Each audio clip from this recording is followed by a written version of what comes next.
Well, I went a little crazy on guns over the years. I need to thin my gun stock out for Yeah, sure. Yeah, I mean, you really only need about five yeah, guns. I mean, you need a good bolt gun, yep, you need a good handgun, you need a good mhm, shotgun, um, you need a good 22 long rifle, yep, and then maybe some sort of gun that you could fight with, like an AR yeah. That's the one platform. thing. I I have an AR, but it's a 6.5 Creedmoor with a ridiculous scope on it, so not really a good, CQB Well, you type. with your sniper experience, I mean, it's Boy, probably that the is a perishable skill, isn't it? yeah, it really is, man. Jeez Louise. I get down there and it takes a few mags to kind of settle back into the fundamentals of that. If you don't shoot every month, Yeah. at least, I mean, spend 2 or 3 hours on the range every month. Yeah. I mean, with all platforms, with the handgun, and Mhm. I mean, it's just it goes away quick. Yes, it does. It really does. My favorite gun is it's a little 22 AR platform with a suppressor, I've got one. and I've got a Yep. red dot on it. That is the sickest little squirrel gun, or anything. You always need something to go outside real quick. That's awesome because you put a subsonic round through that. I'd never shot anything like that, and it's got a suppressor made for 5.56 on it, so it's fat. Hmm. It's plenty of space. I shot that subsonic through there, dude, and like I held the gun and I was like, "Oh, this is I shouldn't have this." Yeah. Like all you hear is the little cha-ching and the thump. Yeah. It's like, "Oh, this is crazy." Like People discredit 22 long rifle, man. yeah. I mean, it's one of the coolest calibers ever invented, in my opinion. You Mhm. can you can throw 500 rounds in your front Yeah. jean pocket. Yep. It makes very little sound, Yep. and I mean, if you shoot the right round out of them, they pack a heck of a punch. Yeah. Uh that Billy Bond guy I was telling you about, they talk about like survival. He's in the permaculture space. He's a permaculture expert. So part of that is preparedness. And they talk, he said just what you said. You can put 500,000 rounds and carry it around easy Yeah. versus like 5.56 or 308. Now you're talking about real weight Yep. and space. But yeah, And it's cheap. They heck just yeah. function. The Ruger 1022. It's like the best 22 long rifle platform ever made. Buy one for $200 at Yep. your big box store, and it's going to last you your entire Yeah. life, no matter how much you shoot it. I got a bolt action 22 Magnum. That's what I shoot the pigs with Mm. or cows. Yeah, Enjoy. 22 mag packs a punch, man. Yeah. I've never tried just the 22. I know guys that use 22 to for harvesting livestock, but I don't want to see it not work. Yeah. Because the saying is, you either shoot a pig once, or you're gonna shoot them 3 or 4 times. Yeah. There is no, just follow up shot. Yeah. Because they're gonna run off. And dude, I've done that. I've screwed it up, and I think it's important that you screw it up because you remember that, and that drives you to get it right. I was shooting Pull that mic up. um, I was shooting a younger pig one time. We were going to do a little. We wanted to do a little pig roast because we have.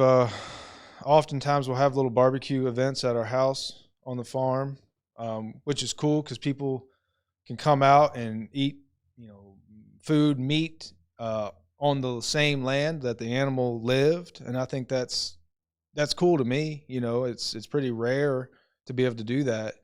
And so we were harvesting this little pig one time, and he was pretty skittish.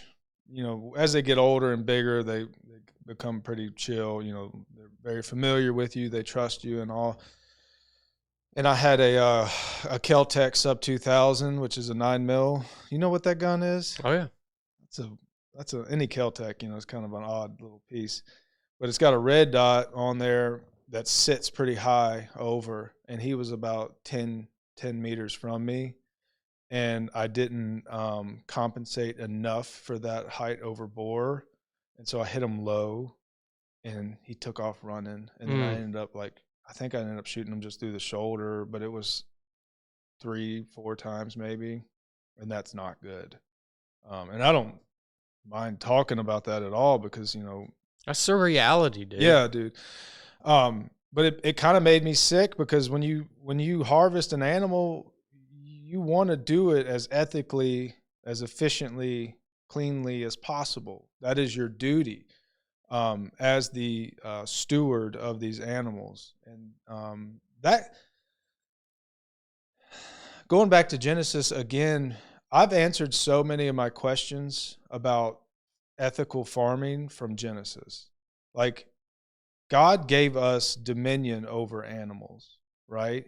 He gave us, he made all the things that creep and crawl subject to us. And that is what dominion means. I think in Hebrew, it translates to manage responsibly. And so that bears a lot of weight with me. Again, I try to tie everything back to Scripture and everything that I do to Scripture to the best of my ability. So getting something like that right carries a tremendous amount of weight with me. It's so much different than hunting too, Mm-hmm. because I'm even thinking about this with the farm that we just bought. Like, harvesting an animal, taking the life of an animal that you raised, to me is different than harvesting an animal out in a wild environment like a deer or something like that, because obviously it's nearly impossible, I would imagine, and I haven't raised livestock in the past other than just some chickens and stuff, but like, you're gonna develop some sort of relationship with these animals. Yeah. You're gonna see their different unique personalities, what they like, what they don't like, and then when it comes time to take that animal's life, I mean, even a chicken, dude. I mean, I'm even thinking like, my next thing on my list is to build some of the chicken tractors like you have, and I want to start raising these meat birds. And I'm like, dude, you go out in one day and you have to kill 200 chickens. One, that's a lot of work, but that in a way, the first few times you do that, I have to imagine that's going to be emotionally draining. I'll draw the line there. I can't stand a chicken.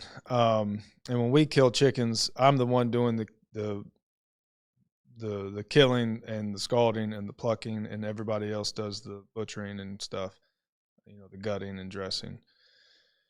I don't feel nothing when I kill a chicken. I just can't stand. We actually, this year, we stopped raising chickens for our members, and we just raised 200 for our family. Trying to I'm still in this on this path of like trying to lower stress for me and my family, and in the beginning we were raising meat birds, pasture poultry. We had 230 laying chickens that we were managing. We had a quickly growing pig operation. I had a few cows for some reason. I think that was it. Many enterprises, all new. All you're trying to learn on the go, which is not what I would recommend. It's easy to get sucked into that desire to do that when you're reading all these books, like the Joel Salatin books, because he's doing all that. And you're like, oh, I want to, this is what a regenerative farm is. You've got chickens and pigs and cows and maybe a milk cow, and it's like, that should not happen in 1 year. You can, sure. And I think if you kept it at a smaller scale with the focus on, this is just our education versus our business, I think it could be done more responsibly. But that's not what I did. So after I got saved and I was trying to, a buddy of mine, very successful entrepreneur and farmer, he raises trout in these spring-fed ponds. His name is Ty Walker. Smoke in Chimneys is the name of his business. One of the most successful guys I know, especially in terms of raising food. Christian man, mentor of mine, both for faith and business. But he said something on a podcast. I had just gotten saved, and I was walking around listening to my earbuds, and he said they were talking about business, and he said, if my business is uber successful, but my relationship with Christ and my wife and my family suffers because of it, then I have nothing. Then I have done you're losing. nothing. Yeah. Dude, I literally dropped to my knees because he was talking about me. You know, I mean, not literally, but that was me. And that's exactly what I had been doing. I had been pushing a business and sacrificing everything around me for that thing. So since then, we've been, the laying chickens, my sister's family raises those. So we just, basically buy eggs from them and move them through our business, basically subcontracting it out. We buy beef from another farm who's already experts at raising beef. Yeah. You don't need to be an expert on everything. There's plenty of people raising beef. I just want it for our stores. I want the convenience of many things for our people. So we get the beef. That we don't do that anymore. This year we stopped doing the meat birds, all to regain sanity, to regain focus on one animal, and that's pigs for us right now. Now we still run the milk business as well, but we partner with the dairy for that. So they're focusing on the animal, the dairy, all things dairy cows and milk production and quality, and we get focus on the customer side of that enterprise. But for now, all I raise is pigs, and I want to be a master at raising pigs on pasture. And someone else can, I'm sure they can. I can't do that while I'm also tending to all these other things and trying to learn them too. You're not going to probably do it to the best of your ability. Something's going to be suffering. Yep. So right now we're just focusing on the hogs. And I am far from being a master. I don't think you can even really give sound advice until you've done something for 10 years. You know what I mean? Not that I don't give advice, but there's a disclaimer in front of that, I'm still learning this. I may do this different tomorrow, but this for right now, this is what we do. But yeah. That's good advice for me to hear too, man, because, I'm consuming, I think, a lot of the same content from the same farms and the same people that you were consuming at the start of your journey. Mm-hmm. So even starting off, I think my vision is already a little bit skewed hearing from you, because I kind of had the same picture. Mm-hmm. Well, I got my fence done. Let's go ahead and get a few cows. I want to get the meat birds going right off the rip. Yep. Maybe put some pigs on that back section that I was telling you about that we're getting ready to clear. Yeah. And what I hear you saying is no. Pump the brakes a little bit. Start with pick one. Yeah. Start with that. Get good at it, because there's a lot that goes into each of those different species. Yeah. To keep them healthy, to keep them happy, to grow them the way they ought to be grown, man. To exercise your full dominion, I think that's probably best. I want to back up getting into this and learning from you. I want to back up and talk about the land part. Yeah. Because I think it's a part that gets left out of a lot of the conversations. It's a huge barrier to entry, that's for sure. I'm glad you said that, man. So, and there's different ways to do it. And so like I said, we had bought our land, our home, way before we started raising animals, with zero intent of raising animals. We just liked the lay of the land. It had a couple ponds on it. We're like, this is cool, What did you guys have to pay for the land back then? For the home, which is like a ranch style brick house, it's like 2,900 square feet or something like that. And I think it's like 23.9 acres. I believe we paid around $280,000 for that. That's amazing. Because I just bought a farm that's all, I think, very comparable to yours. Yep. House and size is 27 acres, $580,000. Wow. And that's in the country. And that's in the country. Yeah, you're not bordering town or anything. So that's the difference between 2017 when you guys bought, and now 2026. Yeah. Basically, your farm has probably doubled in value. Yeah, I would say. Which, dude, I think about it sometimes. It's probably a harebrained idea of like selling everything and then taking what I've learned now and going and starting literally from scratch. My wife hates that idea, but not that I'm going to do it, but it's fun to think about, you know, like if you were going to start all over, how would you do it? Like zero debt. You know what I mean? Yep. And then truly like homestead it. You know, make enough cash to pay whatever you got to pay. But truly like to me, that's homesteading. It's not, you know, raising a few animals to go to the farmer's market on the weekend. It's being truly independent, living off the land, as untouchable by government as you can be in this day and age. Yeah, which is never completely possible because of property tax and other things like that. But I'm still learning about that one. You got to get as close to it as you can. I mean, on the land. So on the land, like what size property is optimal to get to the point that you're talking about? What size property is optimal, and how do you want that property laid out in terms of woods and cleared and all that stuff? It would depend on what species you want to have as your main enterprise. Cows, you need a lot of land. Because you need a lot of premium high dollar land because you're buying pasture. Unless you want to start a feedlot, you know. And for people out there that don't know this, that you're looking at land, you see the vast difference between land prices, and that's because not all land is created equally. Yeah, pasture land is going to be double, sometimes triple. Per acre of what you're going to pay for wooded land. So that's why we don't raise the cows anymore. We just had a few just because I had read Salad Bar Beef by Joel Salatin, and I wanted to do some of those practices, you know, and we don't have much pasture.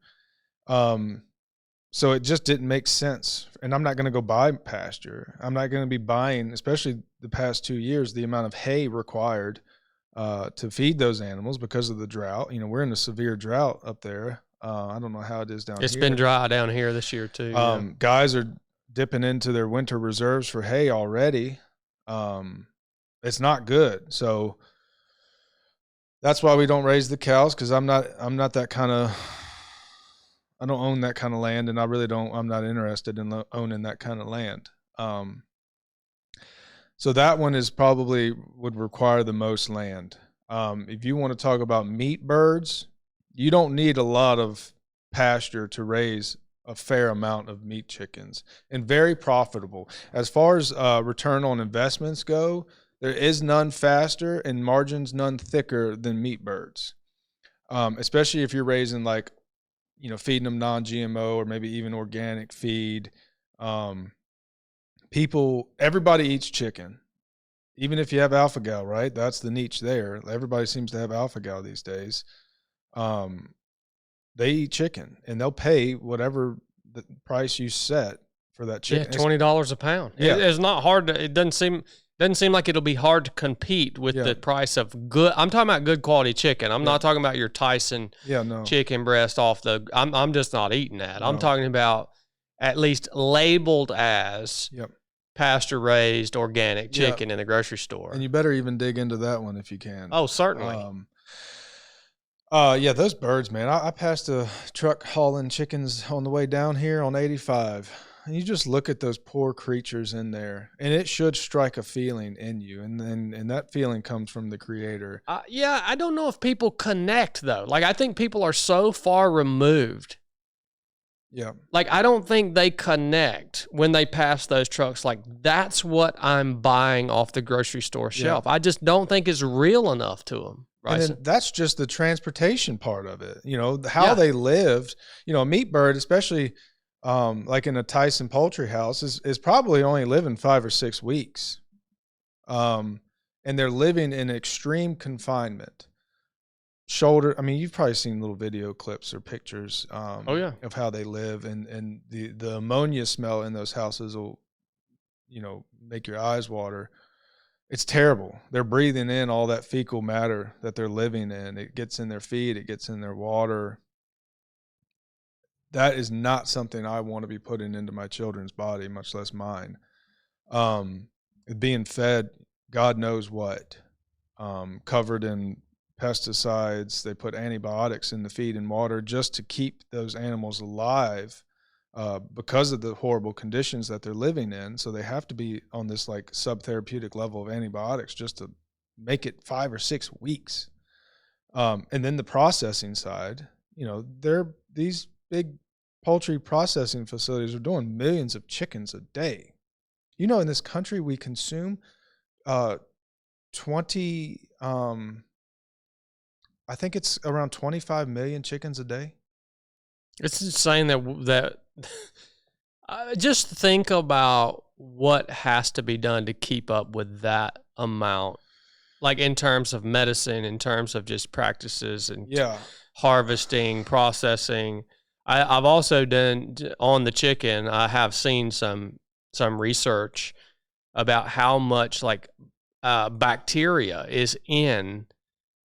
can be found on those chicken breasts that you buy from those government approved processing facilities versus if you test a chicken that comes out of somebody's yard that's processed by hand out.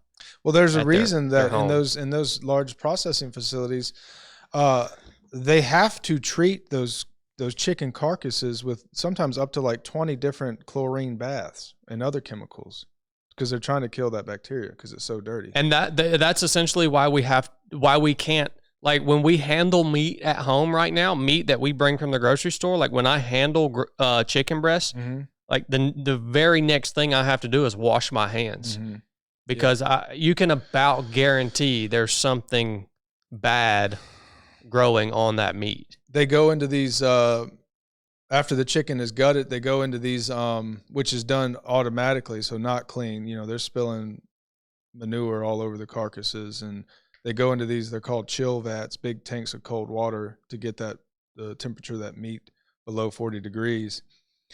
And because of all that fecal contamination, it builds up a sludge on the bottom of those tanks that's just straight doo-doo.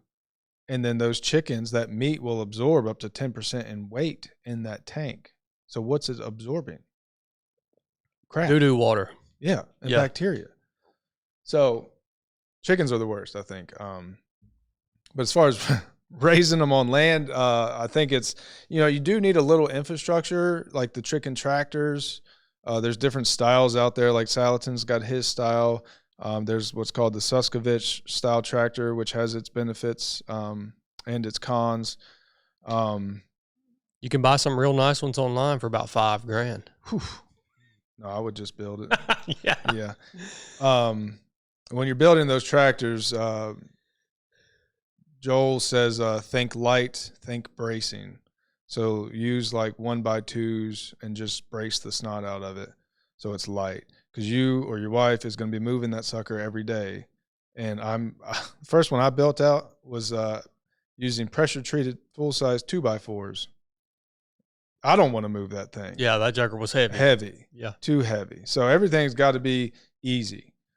I tend to be kind of lazy. So if I'm doing something that's hard, I'm either not going to do it for very long or I'm going to figure out a way to make it easier.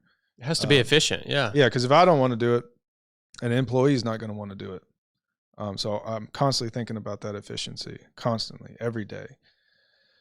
So we talk about cows, chickens. Land chickens is pretty easy, pretty manageable, very approachable. And I think, that's what most people, they call laying chickens the gateway drug to farming because, you get a taste of what a real egg tastes like, and it's like, holy cow. It's very easy and manageable to raise enough chickens to provide your family with eggs, and easy to feed them.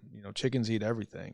You feed them your garden scraps, your food scraps, your meat scraps. When you butcher an animal, you throw them the stuff you don't want to eat, let them pick the bones clean. They're little dinosaurs, dude. They are, yeah.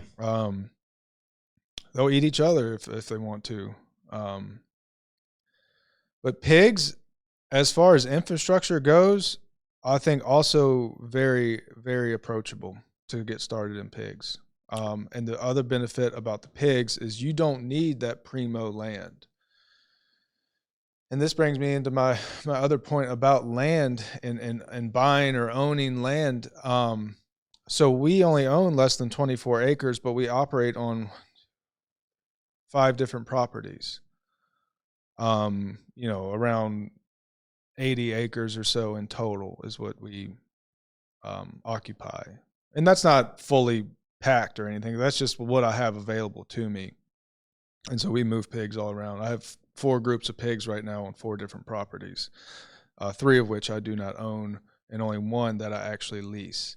And that's the topic, is leasing land. Lots of people own land that they're not using. They have no plans for it. It's insane. So if you can, and that's how the last piece of land that we started using is my only lease. Up until that, it's been my neighbors. It might be 12 acres here, 12 acres there, 26 acres here. They own it, but they want to support us. They see what we're trying to do, and they want to support that. And then also it is beneficial for the land, because you're, with pigs, like, you're clearing out these thick areas, you're fertilizing the fields and the forest beds. It is beneficial if you rotate them properly and they have enough space. Yeah, it's good for the land.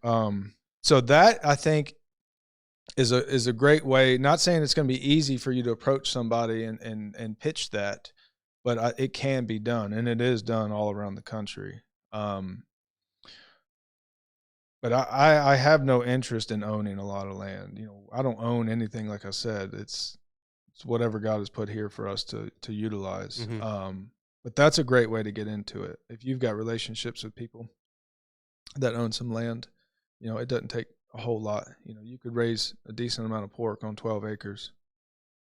So, you ride up and down the road I live on, man. And when you start thinking about this conversation around land and you just look around you, it's astounding. Just on the road that I live on, there are hundreds of acres of land that are being used for lawn.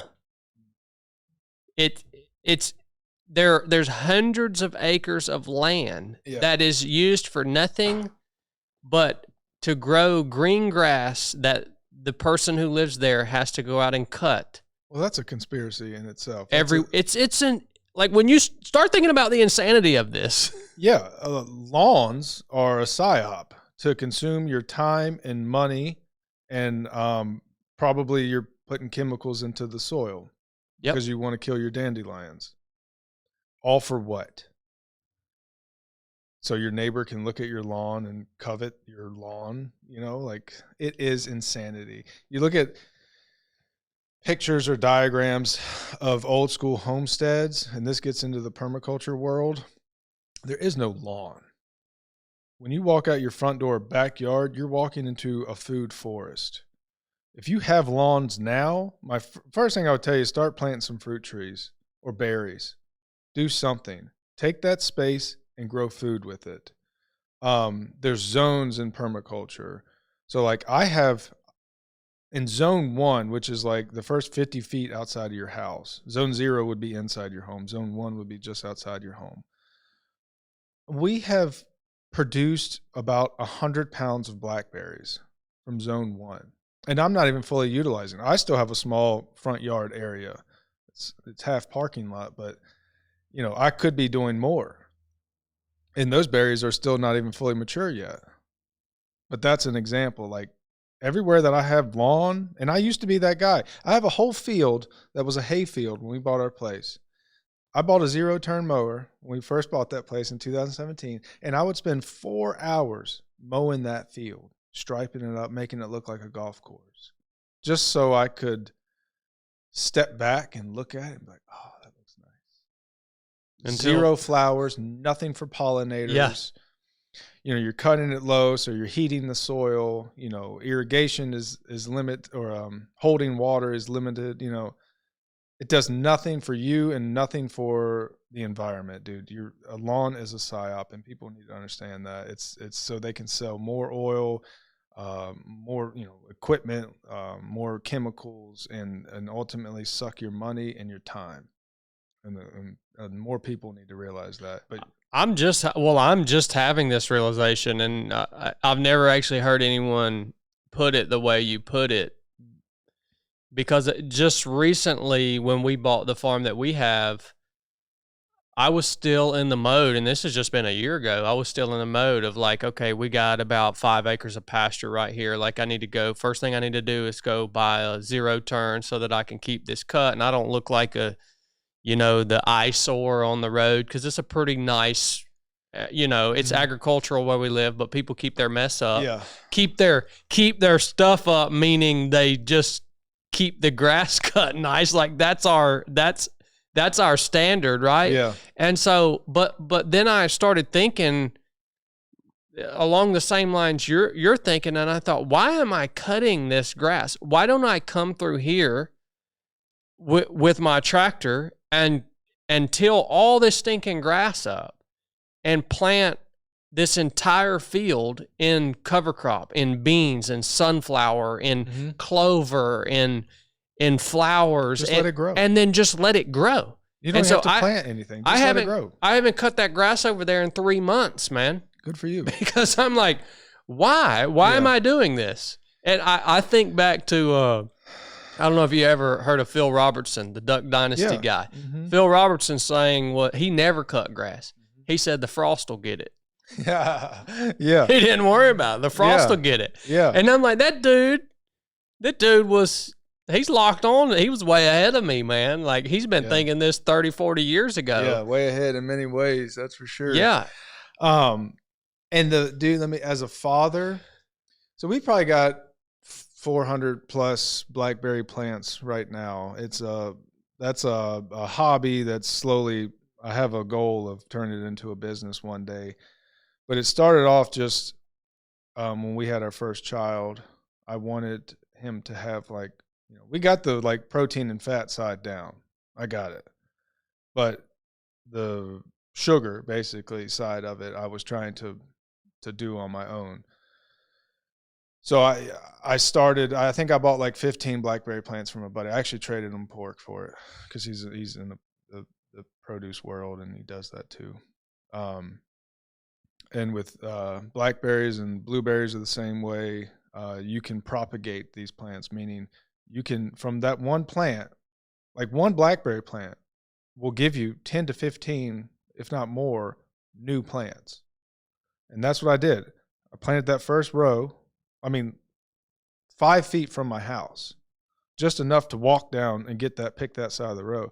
And I kept propagating new plants, and until where we are now with 400 plus, blackberry plants that will produce tons of fruit, and we're planting more every year. I planted 218 plants this spring. I'll plant more this fall and more next year. But the point I wanted to tell you as a father, when you can watch little Solomon waddle his way out there to a fruit tree or a berry bush and stand there and get covered in juices, but just having the time of his life, feeding himself off of the work that you did, is incredible to watch. Nothing makes me feel better, dude, to see that. Abe, he'll run off the porch, and we're like, where's he at? Sure enough, he'll be over there in one of the back blackberry patches, just having a time. That, it's all worth it. And you guys are finding so many unique ways to use this too. I saw the other day you're making essentially a blackberry fruit roll up. Yeah. Out of these things. Yeah, dude, that was awesome. Yeah, that's legit, man. No canning, no freezing, no preservation, other than letting literally the sun pull the moisture out of this fruit, and then you can stick it in your cabinet, stick it in your rucksack or whatever. First time I saw somebody do that was on that show Alone, that Survivor show. Yeah, they did it with blueberries. But yeah, you can do it with any fruit. You can mush it up with whatever you want to mush it with, or we used a food processor. pour it into a little baking sheet, real thin, set it in the sun. When it's firm enough that you can peel it because it all sticks together, peel it off. That is the original fruit roll-up, and it tastes great. Yeah. You can add a little honey to it. We're big fans of we buy this organic maple sugar, which is just dehydrated maple syrup. That's our sugar. Put a little of that in there if you want, or nothing. It's awesome. Yeah, I saw that and I was like, holy crap, man! Like, The boys love it. why didn't I think of? There's just so many things that are lost, man. Like, so I guess land, you're cool with 25 acres, Sure. like, Yeah. potentially even less than that. And it's like you said, it's dependent on what you want your primary focus to be on. But Yeah. I think with, at least from my perspective, having not much experience whatsoever, when I look at the piece of land I bought in that 25 acre range, I feel like I have enough room there to start with something specific, but then also be able to add layers to it and expand for me and my family. Again, right now, my thoughts aren't to make this profitable. It's just for me and my family. Yeah. And I'm like, okay, I don't really want any more space than this. Yeah. And you can do so much. I mean, you can do it. There's videos out there of guys taking 1 or 2 acres in a subdivision type area and producing vast amounts of food. Yeah. With a little bit of knowledge and willpower, you can do it. Like, it doesn't take much, especially like you said, if you're not trying to run a profitable business off of it. Like, if you're just supplying your family with your food needs, 25 acres is more than enough, dude. Yeah. The first thing I would say, one of the biggest problems with raising livestock that needs to be solved is water. Food is a lot easier to manage and get to the animals, but the water is one of the biggest problems. So tackle water lines first. Have a reliable water source that can pump water to wherever you need. I would just do it all over. Wherever you plan on farming, just run the lines. And down here, you don't have to bury them.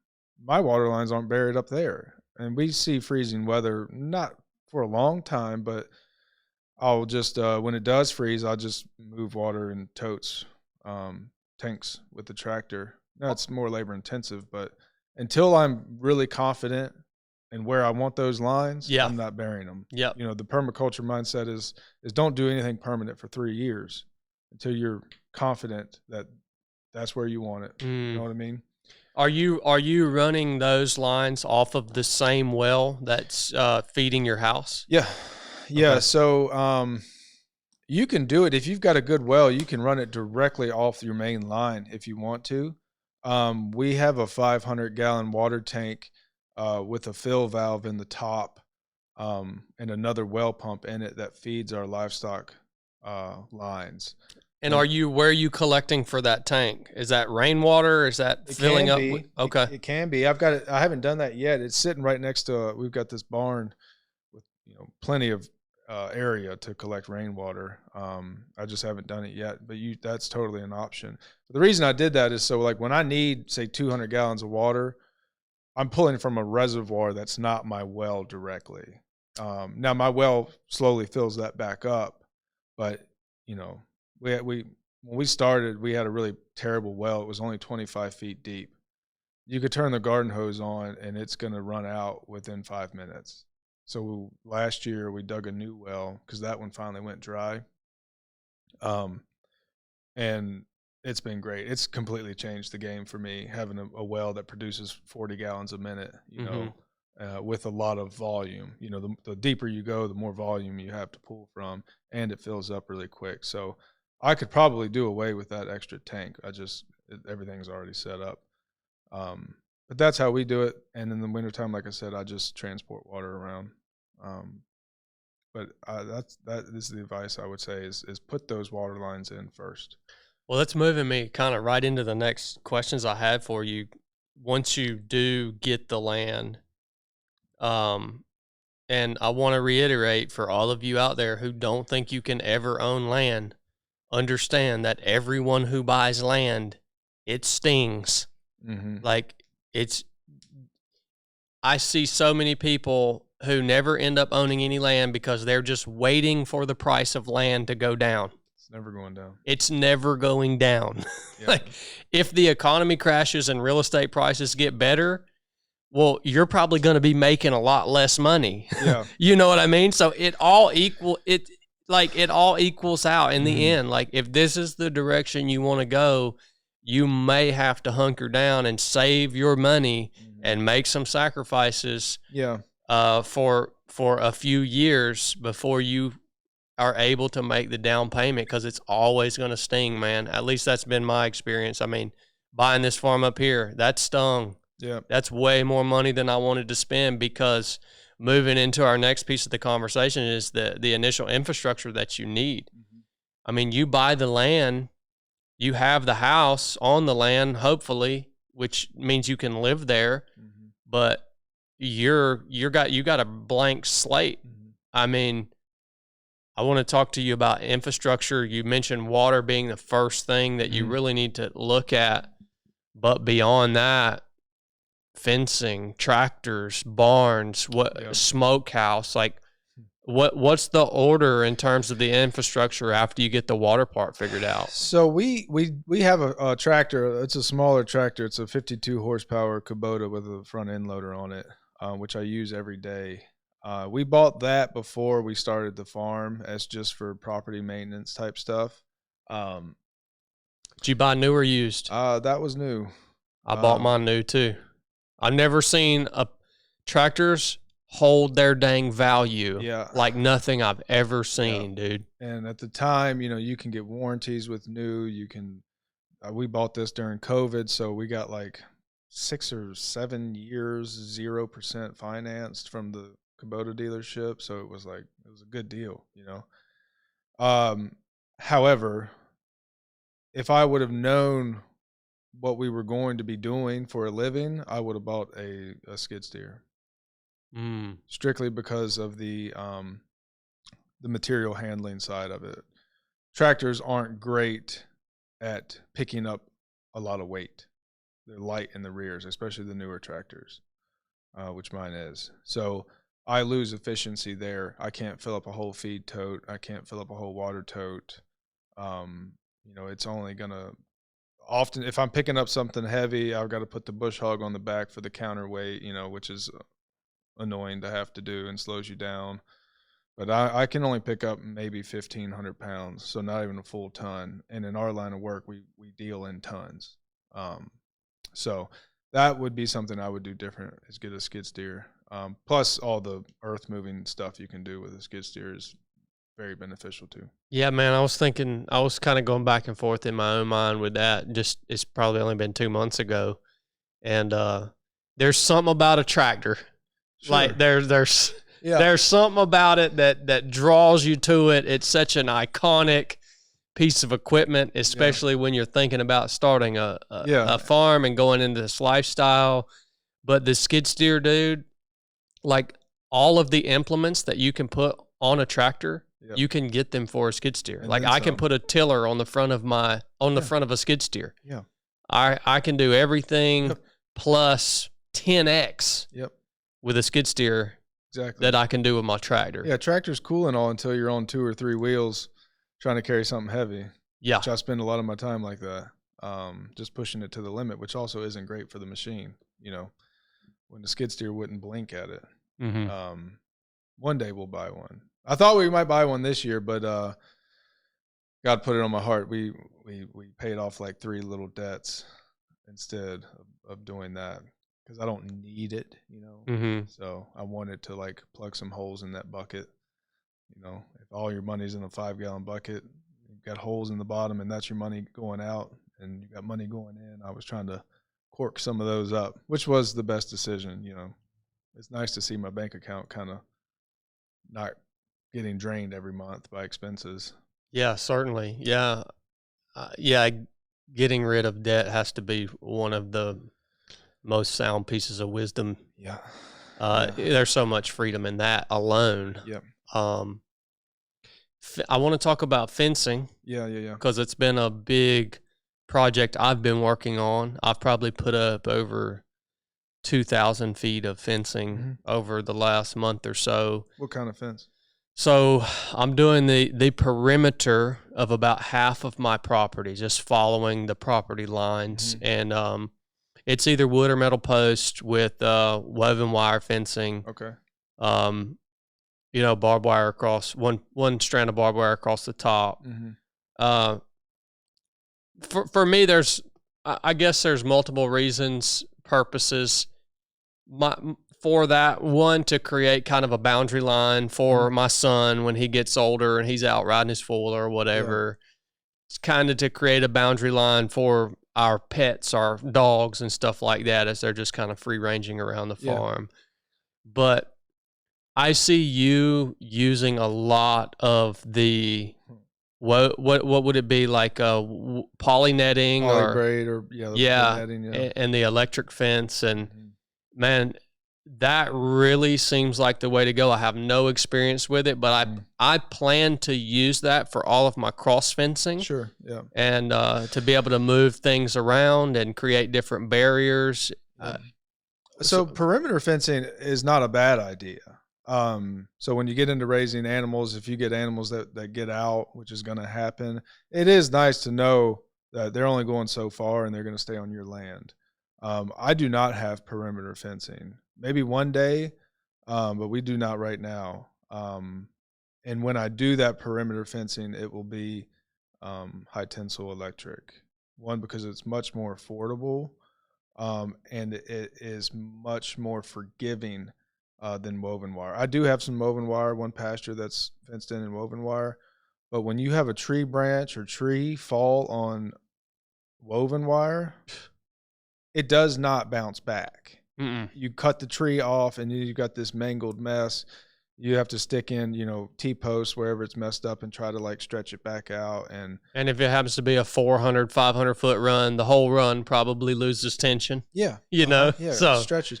Whereas high tensile, a tree's going to fall on it. It's going to give and bend because you've got spring tensioners on it. You're going to cut the tree off and it's going to snap back up. You might go add a little tension on your tensioner, but it's much more forgiving and it holds the animals in just fine. So that is one thing also I would do differently, is not put up that woven wire. For sure. And cost is a big one too, man. Yep. I mean, I probably will have, in that 2,000 feet of fencing, me doing all the work. Yep. I'll probably still have over 10 grand. Yeah. In that perimeter fence.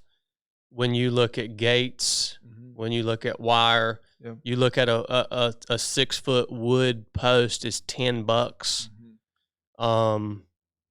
It is, and to hire somebody out to do that, it would have been 30 grand, dude. Yeah, easy.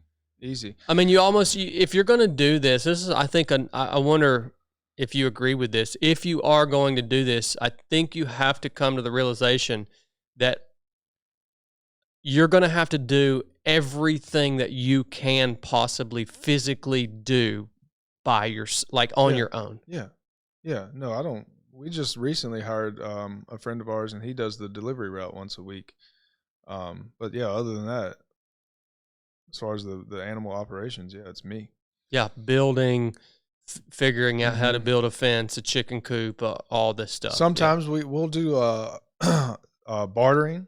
Like I had to bury some electric lines running out to like the road to our sign. I wanted power out there. It was going to cost me about $1,000. I traded him a pig to do that. Yeah. So that's also options you have, and there's people out there willing to do that. Not everybody, but some of them. But the fencing, the type of fencing that we use for the pigs is all considered temporary portable electric fencing. I use step-in posts, little plastic posts. My electric line is a poly braid electric. It's got 9 strands of stainless steel in there, woven in there. And if I just have sows, that's the only thing that I use for them is step-in posts and a single strand of poly braid. In fact, I've got younger pigs on the single strand. If you properly train them, that's all they need. Nothing wrong with double strand. It's a little bit more security. And then we also have the netting, which is just, smaller squares, and it's about 2 foot tall. And we use that for to contain the piglets. If you are farming, raising piglets, rearing piglets in the middle of nowhere, and you've got a single strand of poly braid that's 14 inches off the ground, that keeps the sows in. But those little piglets, after about a week or two, they're going off in little packs and going exploring. And nothing wrong with that if you're in the middle of nowhere. But I have neighbors. And a couple years ago, I had a neighbor lose a watermelon patch because I had about 60 piglets make their way a quarter of a mile to his watermelon patch and rooted it all up. So we are kind of, nook and cranny farming, if you will, and I need a higher level of security. So we use that electric netting to contain those piglets where I want them. And that works really well. You can use the similar netting, for the hogs if you want. Some people do that. It's just a little cumbersome when you get up in the woods because you're dragging each section between those posts on that netting is like 10 feet. And so when you've got all the posts in your hand, you've got, 5 feet or so of that netting dragging. And when you're walking through the woods, it's hanging on everything. It's frustrating. It's not fast. So I want to be as fast and light as possible and easy. And with a properly trained pig, you can do that. But it's nice because especially when you're on other properties, leased land or borrowed land, you're not putting down anything permanent.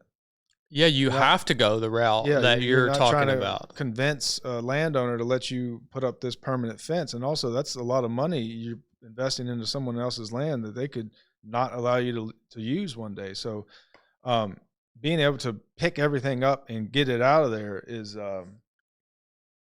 something we have to do. That's another reason my water lines aren't buried, because if I lose access to a property, I need to be able to recoup all that investment and put it somewhere else. Yeah. Yeah. It just wouldn't be practical. Yeah. So moving on, like with infrastructure, at what point, or I guess, what have you created to be able to process animals? Like, did you have to create a space for that? Because I'm wondering this about my own farm. Like, I have a big pole barn already in place. Mm-hmm. Do you need a dedicated space to process not only animals, but also any fruits and vegetables that you're bringing in?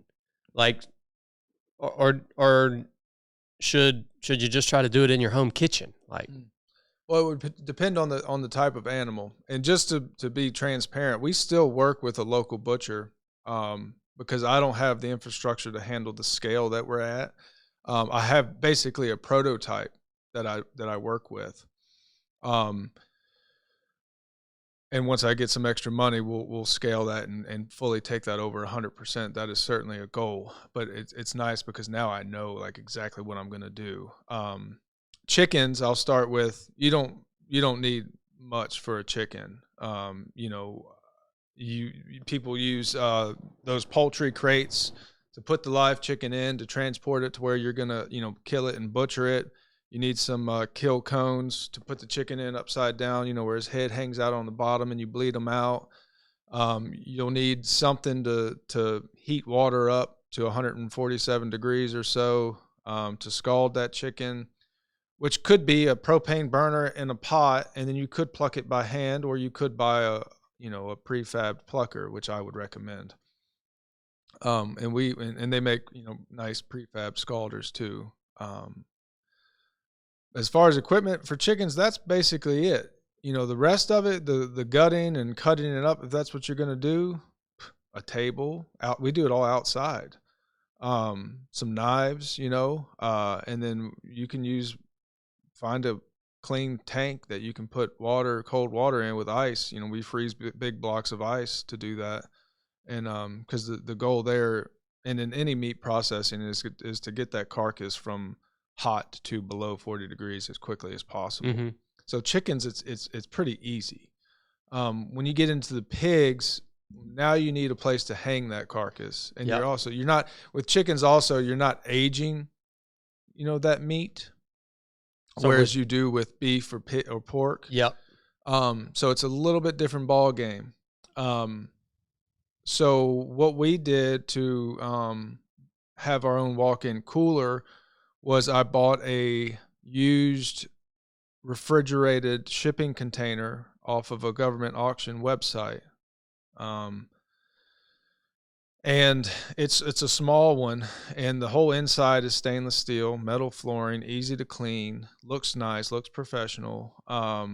I took the cooling unit out of there because it ran off of like 3-phase power, and it also took up a lot of headspace in there. So I took that out. For our cooling stuff like that, like our refrigerated trailer, we use simple window units, window AC units.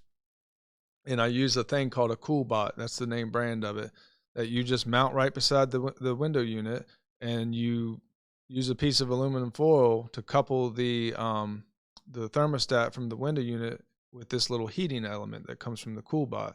So it tricks the window unit to keep running. And that sucker in that little walk-in cooler / butcher shop, when it was 100+ degrees the other day, it was 34 degrees in there. Good night, off man. of a window unit. Versus if you were going to have a walk-in cooler professionally built with a, commercial cooling system in it, first, that's going to cost you 10, 20, maybe more, $1,000. And if something breaks on that system, as far as the, compressor or evaporator coils or whatever, you're going to be in like at least $1,000 to fix that. Yeah, requires special parts. Yeah. And plus time down and whatnot. Whereas our system, worst case scenario, I've got to replace a window unit, an $800 window unit. Yeah. And you can do that. What did the container cost? Do you remember? Less than $2,000.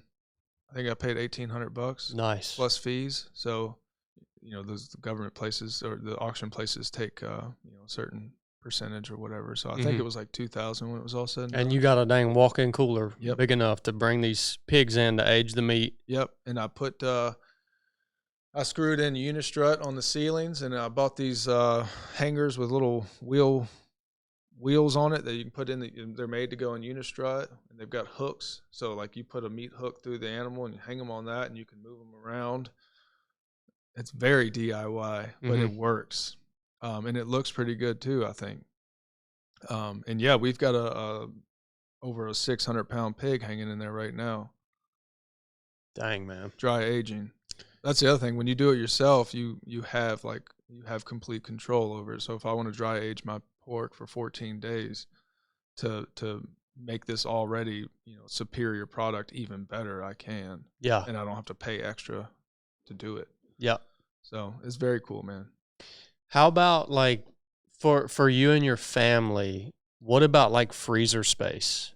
What have you Okay, I got a couple of opinions on that. Yeah, so we put up a like 12-foot by 16-foot by like 10-foot tall walk-in freezer. And we did that one new. Because at the time I was producing in those early years a ton of pork, which you need a ton of storage. And we had we had gotten to know some really great people who wanted to invest in our farm. And so they were willing to loan us that money without any type of usury on it. So that's the only way we were able to do that, just being fully transparent. Do you need that? No. And there's really good arguments against having a walk-in freezer. So the other way to do it, store vast amounts of frozen meat, is chest freezers. And you can put a pile of chest freezers somewhere, like your basement or whatever. Hard to inventory because, that stuff at the bottom, you don't know what you got down there. And it's a pain, dude. You gotta dig to it. So, but you can mitigate that with just thorough, take an inventory of what goes in there and stuff like that. And you can keep a little clipboard on the freezer. But the best argument I've heard against walk-in freezers versus chest freezers is like, kind of like the walk-in cooler thing is, if that walk-in freezer goes down, we got a problem. Like, those refrigerator guys got to be out there quick to fix that, because that's my life savings in there. Versus a chest freezer, if one goes down, your other 8 chest freezers could probably absorb what was in there while you get that fixed or replaced, and you're only out, chest freezer you can get for a couple $100. Yep. Yeah. And get them used all the time too. So I may do that one differently if I was going back, especially now that we're not like pursuing to be, big pork, moving a lot of pork. But that's. Yeah. What is, along with talking about cold storage and stuff, what's your perspective on power for the farm? That's a great question, man. So the Lord has put us in this position to feed his people in our community. Like, that's what we know. That's our calling. And so we feel the duty to be able to continue to do that in the worst case scenarios, meaning, say the East Coast gets hit with an EMP or something, or they start shutting off power to preserve power for data centers or whatever. I mean, these are all real. Would you guys think that sounds crazy? Probably, if you're listening to this, that like, that's not crazy. And I want to add before you go on, I appreciate having power, but I absolutely despise the power company. Yeah.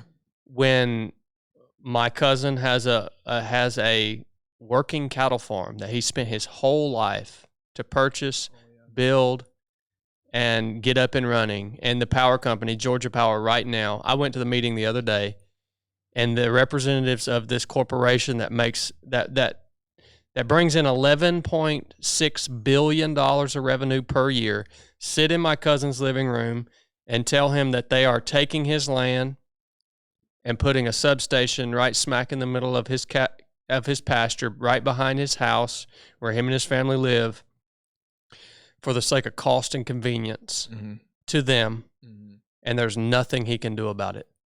Like, I hate the power company. I don't know how they can do that. Well, trust me, they can. I didn't know either. I didn't think it was real until I sat in his living room and watched this fat man from Georgia Power say, we're doing this, and my cousin's a lineman, and he says, well, I understand power, and you guys have a substation over here that you could expand, that there's no houses in sight. You already own the property. You could expand your substation. And this fat man says, well, it would cost us more money as a corporation to expand that substation than to put it right here on your farm. Yes, that is an option, but for the sake of cost and convenience, we're taking this from you. I didn't think it was real until I saw it happen. How do you not literally take up arms and fight that? I mean, to be honest with you, with my cousin, he's at a point in his life where he has 2 young children. He's working 50, 60 hours a week. It's like that's such a double-edged sword, right? Like, do you take up that's arms? That's my flesh talking. Yeah, do you take up arms, or do you just be like, we're walking away from this because I've got 20 years left to live, 30 years left to live if everything goes right, and I've got these 2 kids to raise and mentor and feed.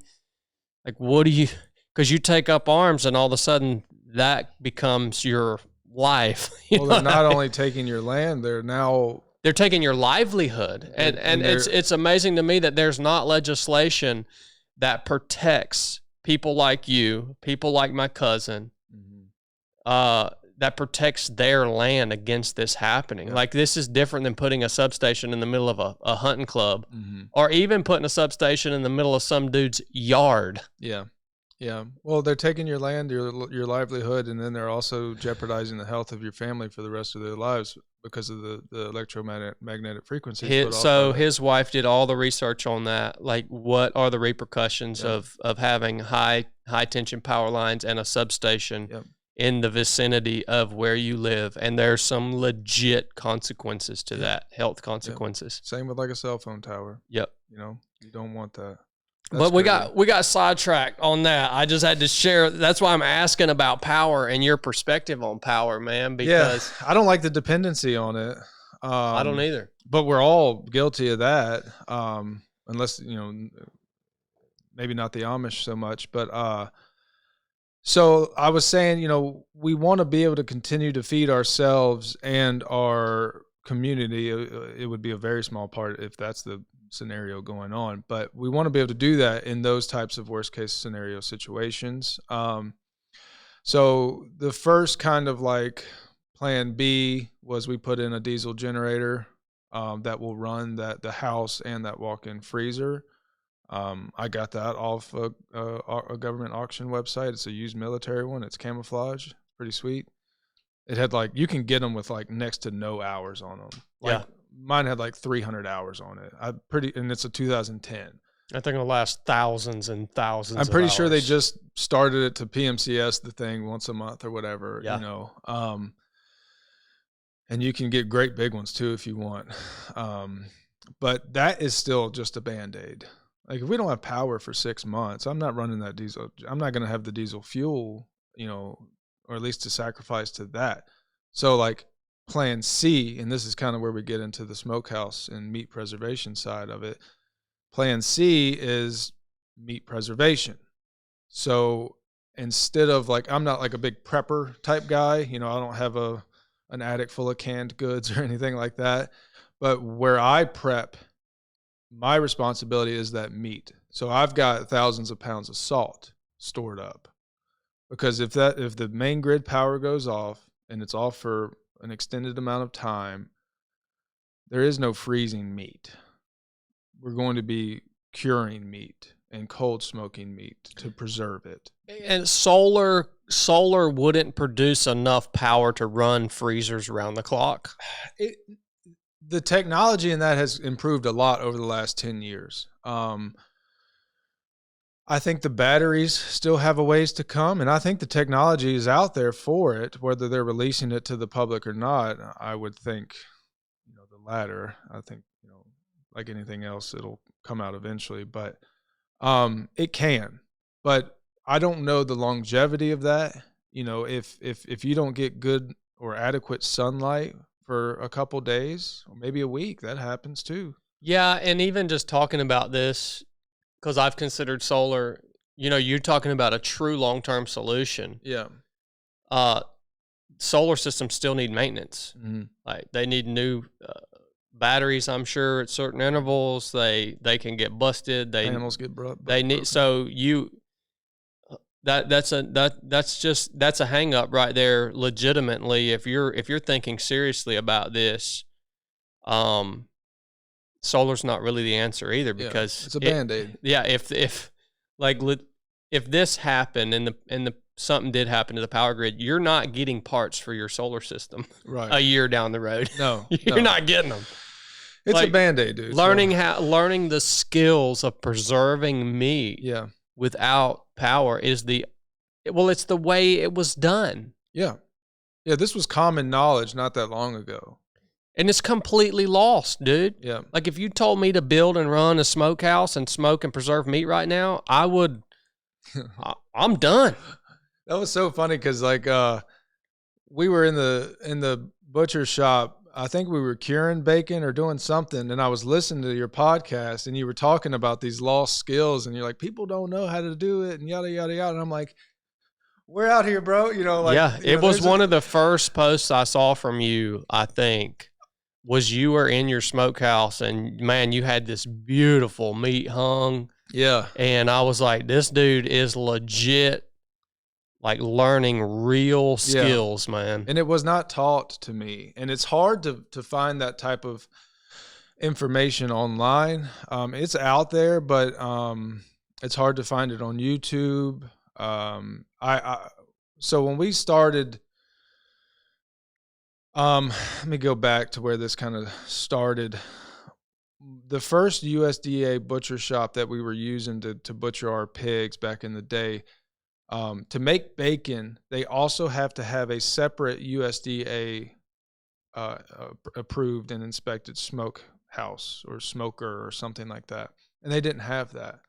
So they didn't make bacon. Well, I'm in the pork business, brother. I need bacon. So, and that was the closest butcher shop to me, which was over an hour away. So I was like, I think we could make our own bacon, like this shouldn't be that hard. So that's where it started. And since I'm not a USDA approved butcher or a state inspected kitchen or a USDA smokehouse, we needed a way to offer that to our people, to where the state or federal government couldn't come and try to shut me down. So that's where we first started learning about the private realm of commerce, the private membership association, just for the bacon. And we'll get to we do need to cover that stuff on its own. But that's where I started curing bacon. And dude, I've tried just about everything when it comes to bacon. A lot of trial, some error. I've made bacon that's so daggone salty you couldn't hardly eat it. We first started, like I said, we're barbecue heads, so like we had like these offset smokers. I was trying to use that for my cold smoking process. There's some problems with that. It's not very efficient in terms of space because you can't fit so many bellies on one of those, even a great big one. And it's hard to keep those temperatures low enough to be cold smoking stuff and not cooking it. Yeah. So like my bacon, I was hot smoking it then, and I would basically take it to like an internal temperature of like 165 degrees, 160 or something when that fat starts to render, and I would pull it. And that's okay. Some people hot smoke their bacon. Fine. But that's not what I wanted to do. So that's when the smokehouse idea started to kind of sprout, as I needed a more efficient space to do larger batches of bacon, and I needed to be able to apply real cold smoke to that bacon.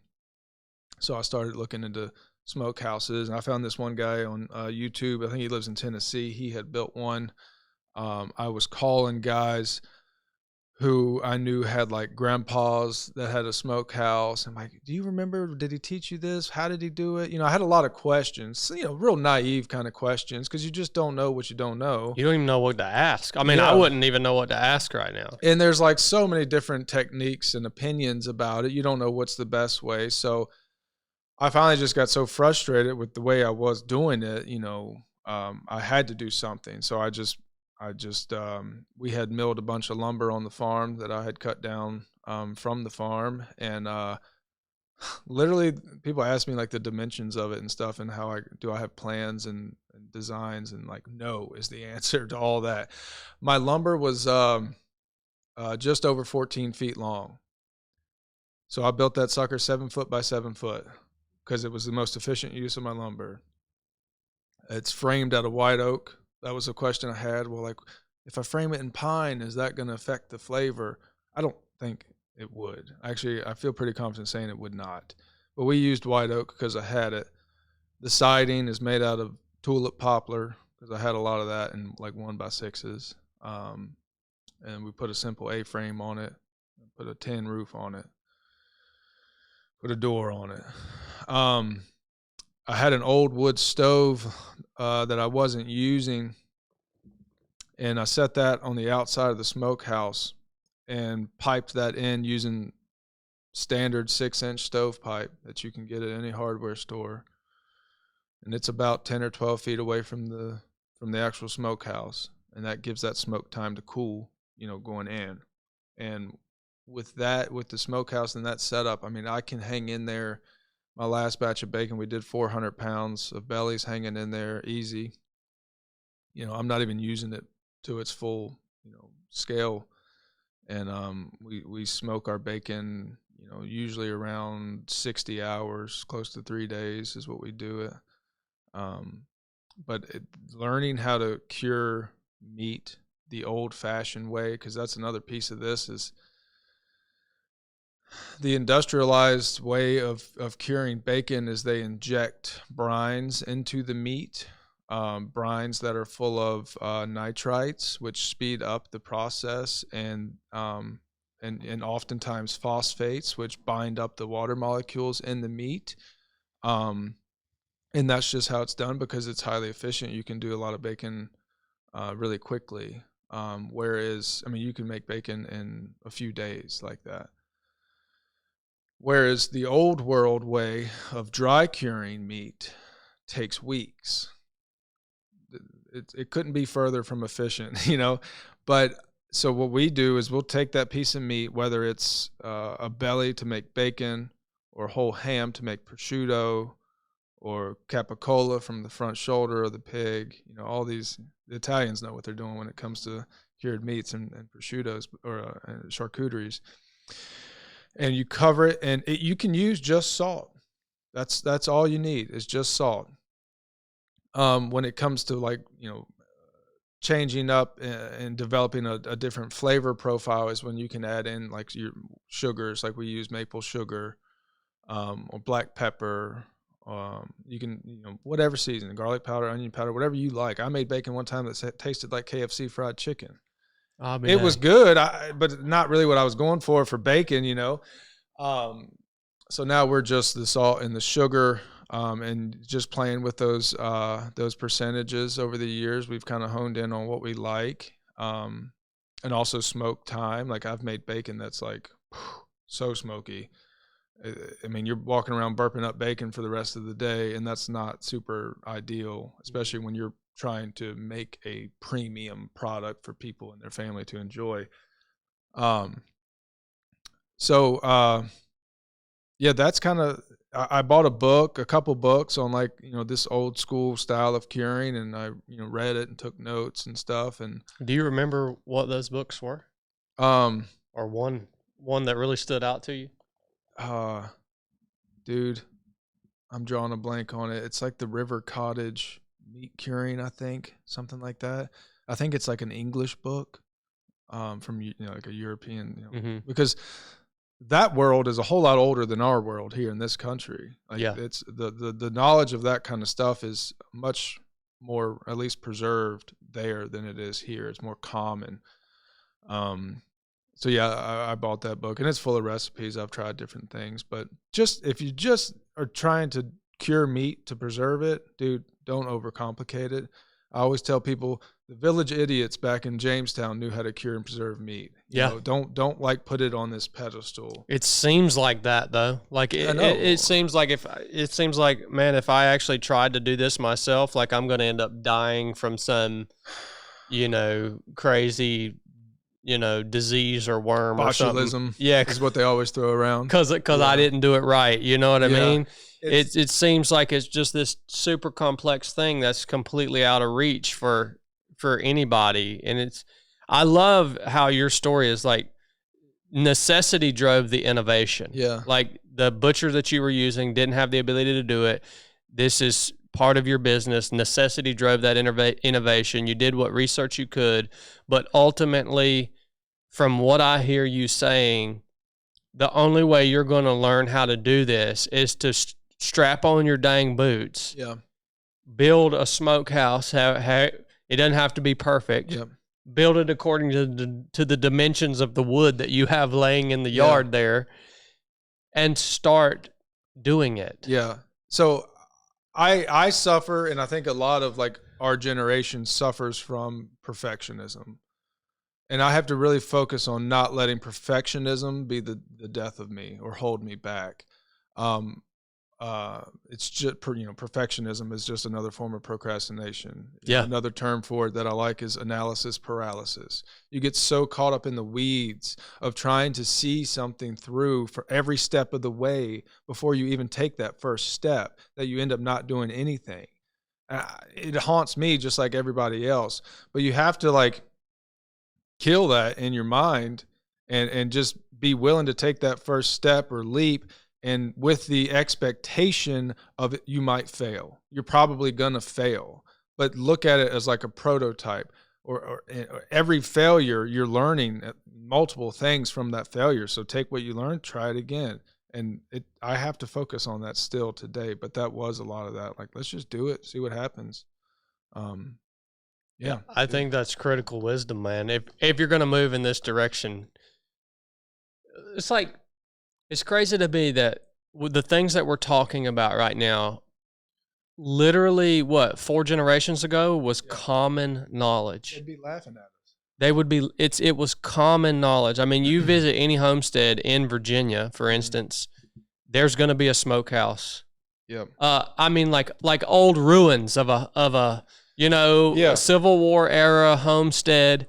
You're going to find a smokehouse somewhere right there near the house. Could be stone built, could be wood built. Yeah. Could be some type of in the ground system. It's 9 ways to skin this cat, and it's just whatever works for you. And I think comparing those people, we'll call them our ancestors, just from 4 or 5 generations ago, I think comparing them to us and what you just said, I don't think perfection was part of their reality. Mm-hmm. That's a good point. I think perfection has become a part of our reality, at least in our own minds, because of like efficiency and sanitation and cleanliness and all these scare tactics that, are pushed on us about our food and how if you don't get your food from the grocery store, you might die. Yeah. Like all of a sudden, that's how that idea of, man, this has to be perfect or it's harmful. Yeah. Like, I don't think that was part of their reality, man. I really don't think it was. Yeah. And that fear, especially in terms of like sanitation, has been propagated by like the departments of agriculture, whether it's the state level or federal level, the Department of Health, Department of Health, or, all these things. They want you to live in this fear and think you have to do it like this. Not that we do anything dirty, but if you go to Europe or some other like Eastern European country, they still have meat hanging in the windows of these butcher shops. Mm-hmm. Raw meat, not cured, just raw meat. You know what I mean? And it's okay. It's fine. I don't know how long it could hang there. Probably not. Well, I think hunters are maybe the only people that, like big game hunters, are the only people that have maybe some baseline knowledge of that in today's age, because it's like in elk, if you go kill an elk in a remote environment, you hang that meat in a bag in the shade, and it may be 75, 80 degrees outside all day long, and that meat can hang there in that shade for 5, 6, 7 days, and it's cooling down at night. Mm-hmm. And as long as you keep the flies off of it while it heats up during the day, that meat's going to be totally fine for that amount. Like, that's crazy for most people to think about. Yeah. Well, it's like, what is dry aging? You're just aging that meat at a certain temperature, letting it technically, decompose at a slow rate to improve the meat quality. And even flies, like, it can ruin meat if left untreated, but if you get fly eggs in it, it's not a huge deal. Old timers have been cutting fly eggs off, aging hams for centuries. Yeah. Skippers, they call them. I remember the first time I saw an aged ham. It's not attractive, is it? You look at this thing and you're like, did you leave this? Like, what happened here? And then you shave that top layer off. Yeah. And it's just the most beautiful, rich, colorful meat that you've ever seen, man. Yeah. With a flavor profile that you can't describe and nothing else in this world imitates. Yeah. I'm doing my first 2 hams now. They're aging in my cellar. To cut, to slice, and serve as prosciutto. And I know it's going to be amazing. Mold's another thing. People get scared of mold. If you get mold, you just wipe it off with vinegar. They're covered. There's going to be mold on them. Yeah. Mm-hmm. And that develops the flavor of it. Yeah. But our goal for that, dude, is like, it's got to age for like a year before I'm going to cut into it. But by then, like, we're also getting into like making hard cheese, like cheddars and stuff like that. So by the time that ham's ready, I want to have my cheese ready, so I Mhm. can sit down with a charcuterie board full of my own cured ham, sliced paper thin with my own cheese. Dude, and you can legit eat good off of Yeah, that food right there. yeah. I'm really excited about that. Even like you just talking about processing your chickens outside. Mhm. Like I think that would scare people. Mhm. Like, what are you talking about? Like you're not in a climate controlled environment that's sanitized on stainless steel tables, and Mhm. you're not wearing white clothes and a mask. Yeah, Like, no, you're talking about processing these chickens outside. yeah. You think because a fly lands on something, it ruins it. Yeah. It's not the case, man. People have just been led too far astray from reality. Yeah.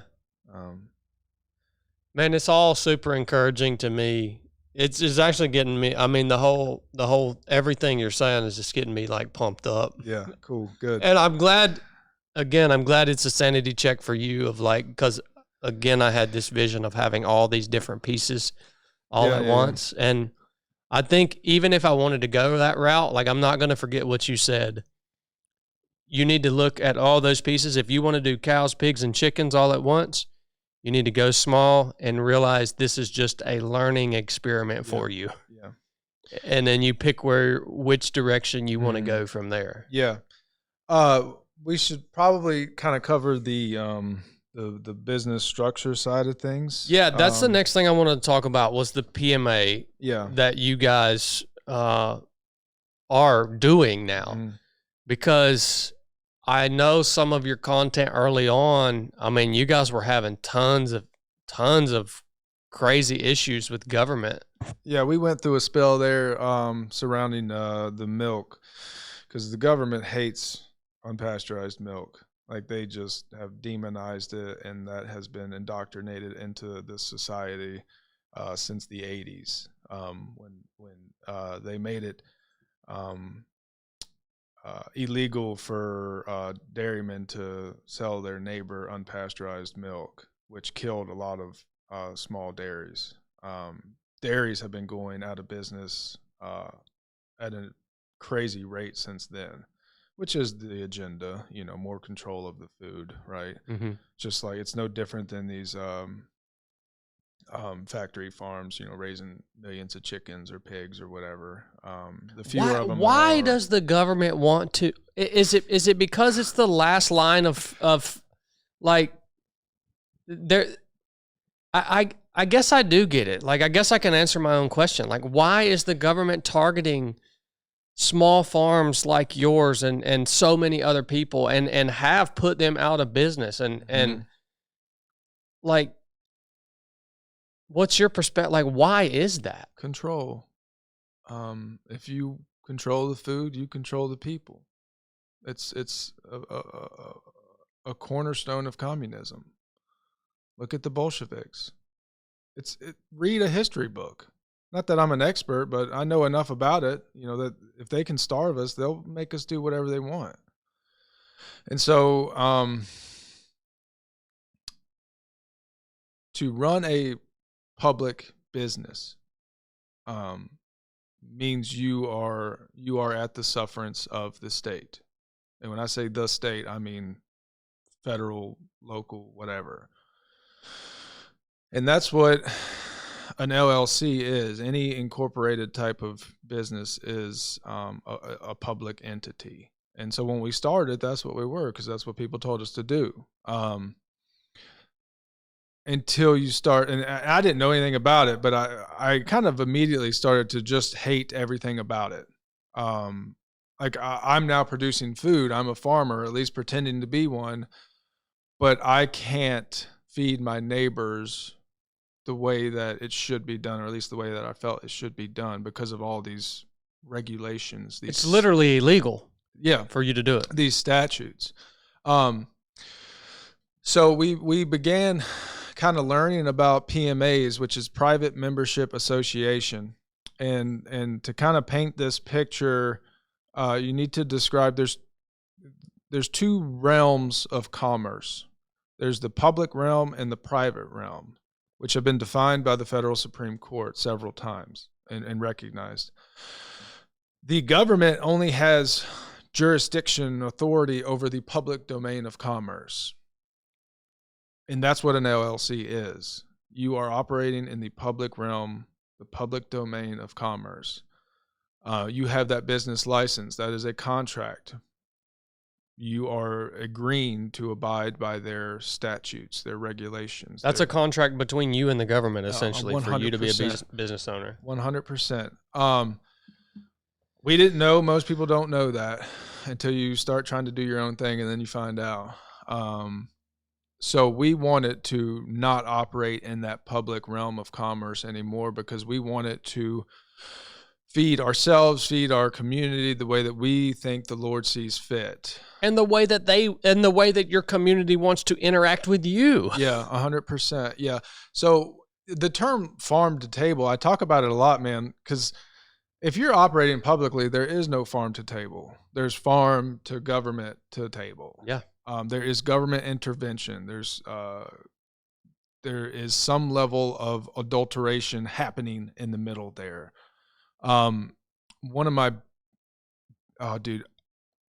biggest issues with USDA butcher shops and trying to do it the right way, or their way, I should say, was the mishandling, the mistreatment of my animals. Like, I just brought this creature into this world. It was bred there, born there. I raised it there with, honor and that dominion, that respect that is required of me. And then I pass it off to some other business that is passing it down to undertrained, underpaid employees who could not care less about this animal amongst the hundreds, or if not thousands, of other animals that they're processing. There's always a plethora of mistakes that happen. That's on the scale of problems. That's nothing. If you wanted 1-inch pork chops and you got 1/2-inch pork chops, that's a nothing burger in these terms of problems. We have been given animals back to us that were not our animals. I know for a fact. We have lost animals because of power outages at these big facilities. And the USDA, that federal inspector, will condemn that meat and say you can't even touch it. If the federal inspector sees some type of blemish on the carcass or maybe the kidneys of that animal, he can condemn that animal and have it thrown out, and you have no option in it. You can't even take it back to say feed your dogs. You have no control, man. The killing of the animal is a big one to me. A .22 Magnum to the head should be the standard, but there's several different ways they do it in these places. Electroshock, whatever it's called, is a common one where they put basically these probes on the animal. And I have varying levels of acceptance of that. I think a good way is they'll put these things behind the pig's ears and stun it. It doesn't kill the pig. It just drops it and it's unconscious for a minute. From there, you can just bleed that animal out and it's done. What this one place was doing, because they were inundated with violations from the USDA for mishandling animals, they were so scared of getting another violation.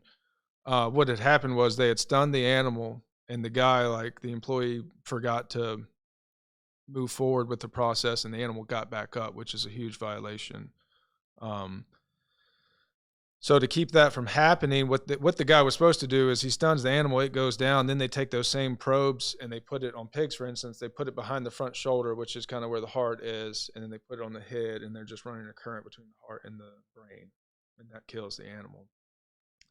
The pendulum basically had swung in the complete opposite direction. So, and there's standards for doing that, standards on operation, standards for duration of that current traveling through the animal. They had maxed everything out. Amperages were turned all the way up. 3 to 5 seconds is all that's required by the experts in that field. They were doing it for 15 seconds. So I was selling at the time when we were still operating publicly, I was selling whole pigs or half pigs to these chefs in Virginia. And we were seeing literally burn wounds through the skin of the animal into the fat of that creature. Good night, man. Because of those amperages and the duration of it. And they were just scared to death they were going to screw something up. Yeah, they were making sure that pig was dead, like for sure. But what that does is it has a negative impact on the quality of that meat. Certainly. And for pigs, it's called it might be called the same thing in beef, but the acronym is PSE, pale, soft, and exudative, meaning the amount of current and stress and adrenaline that's coursing through that animal's body changes the pH balance in the meat and causes it to be like, our pork should be like a red color. Mm-hmm. Not like the pale pink you see in the store, but we raise, heritage breed hogs with a nutrient dense diet, plenty of exercise. It gives it that dark color. But when something like PSE happens, it turns it into this pale pink pork that's soft and squishy. It shouldn't be like that. And exudative means it loses its ability, the muscle loses its ability to retain water. So it leaks moisture out. So when you put this like half a pig on a table or whatever, in a few minutes, it's going to be sitting in a pool of its own juices. Mm. And that's what happens when you kill something like that. And that was my last straw. It explains a lot, though. That explains a lot when you... Even in beef, when you see the difference in the color of a steak on the grocery store shelf versus the color of a steak that I get from my cousin, it's like it's the one you get on the beef. Just the color of the meat is nowhere even in the same. And you brought me some pork chops in there, like the color of those pork chops is totally different than the color of a pork chop I'm going to get from the grocery store. That's crazy, man. Yeah. And there's several factors in that. Like I said, breed, nutrition, exercise. I never knew that it could be influenced, though, the quality of the meat to that extent by the way the animal was harvested, Dude, the last moments of an animal's life are arguably the most important part of that animal's life if it's being harvested for meat. Mm-hmm. Like you can do everything right. It can be living, sunshine and rainbows every day. You can be giving it scratches. But if it's in a stressful environment before it gets killed or is killed incorrectly, it's all for nothing. It's ruined, yeah. So that's like doing it on the farm, harvesting a pig on the farm. That pig, dude, we'll put a little feed on the ground. It's eating feed, and then it's lights out. Yeah. It doesn't know nothing. The saying in this farming world is like, our animals only have one bad day, because that one bad day is when they get taken to the butcher. I don't want my animals to have any bad days. When you take an animal to the butcher, which again, we still do to some degree for now, but you're loading it onto a trailer, which is a foreign environment. You're hauling it down the highway. It's getting dropped off into a pen that it doesn't know. It knows something's up, right? And this is the same for cows too. And it is already at a higher level of stress just because of the foreign environment. But yeah, so I don't like giving up that control, which is what the government wants to have over the food. And if they, if each state has a bunch of these little independently operating farms feeding communities, that's a problem. That's a problem for the powers that be. So that's why they want to control it. But a private membership association is a constitutionally protected right, which I like. You're not saying they won't rewrite the Constitution, because who knows these days, but that they would have to do that to take that right away. Yeah. So with that being said, operating in that private realm, we can do things like make our own bacon, offer raw milk to our private members, butcher an animal on the farm, and then even cook that animal and make barbecue sandwiches and have people over for a good time, and it is truly farm to table. It's just us, and that's the way it should be. How does it function though? Like, how does it cut the government out? I've done some research on it just from the information you've put out, and it seems like it's It's a contract that you are making with another individual. Mm-hmm. And basically that has to, the sovereignty of the individual is represented in that contract. Like, yeah, you're talking about how does the PMA work in terms of the government. Yeah, so there is it is a contract. Membership form is a little bit lighter term. But it's basically that person is identifying as a private being and not a member of the public. So they're making that declaration on paper, which clears us of any government infringement on that right. They don't like it. The government doesn't like it, of course. mm-hmm. And we saw that last year when the Virginia Department of Health tried to sue my wife and I individually. We got 3 summons, one for me, one for my wife, and one for the farm, for what they said illegally selling raw milk to the public. They were just completely ignoring a PMA's constitutional right to operate and accusing me of selling to the public, which we have never done. Sold anything to the public, especially in terms of raw milk. But that was their claim, and turns out you can sue anybody for anything, and it does not have to be validated big problem by anyone. I didn't know that. I found that out in the court. I was asking the clerk actually at the courthouse, which I don't think they're supposed to be giving out legal advice, but he did. I was like, so you mean to tell me I can just write anything down, come up with my own summons for anything, for anyone, and they would have to appear in court? Yep. I said, yep, that's right. I was like, what country am I living in? It's a huge problem, man. Dude, yeah. That was insane. But that's what they did. They tried suing us, threatened us with fines, daily fines, threatened us with jail time, which again, that was another dark moment. But at that time, I was walking with the Lord, so I had that framework to fall back on. Overselling milk. Yeah, basically. Over offering natural milk to people, to consenting adults of my community. Now, we walked through that, and we thought, we were like, this is so blatantly unconstitutional. Like, the judge is going to throw this out administratively, when he sees this. But that judge, for some reason in our county, did not give us any feedback, was completely out of contact. I don't know why. That was odd. Our council was even saying, this is odd to not hear anything from, we had submitted several motions to dismiss, and we got no feedback, just complete radio silence.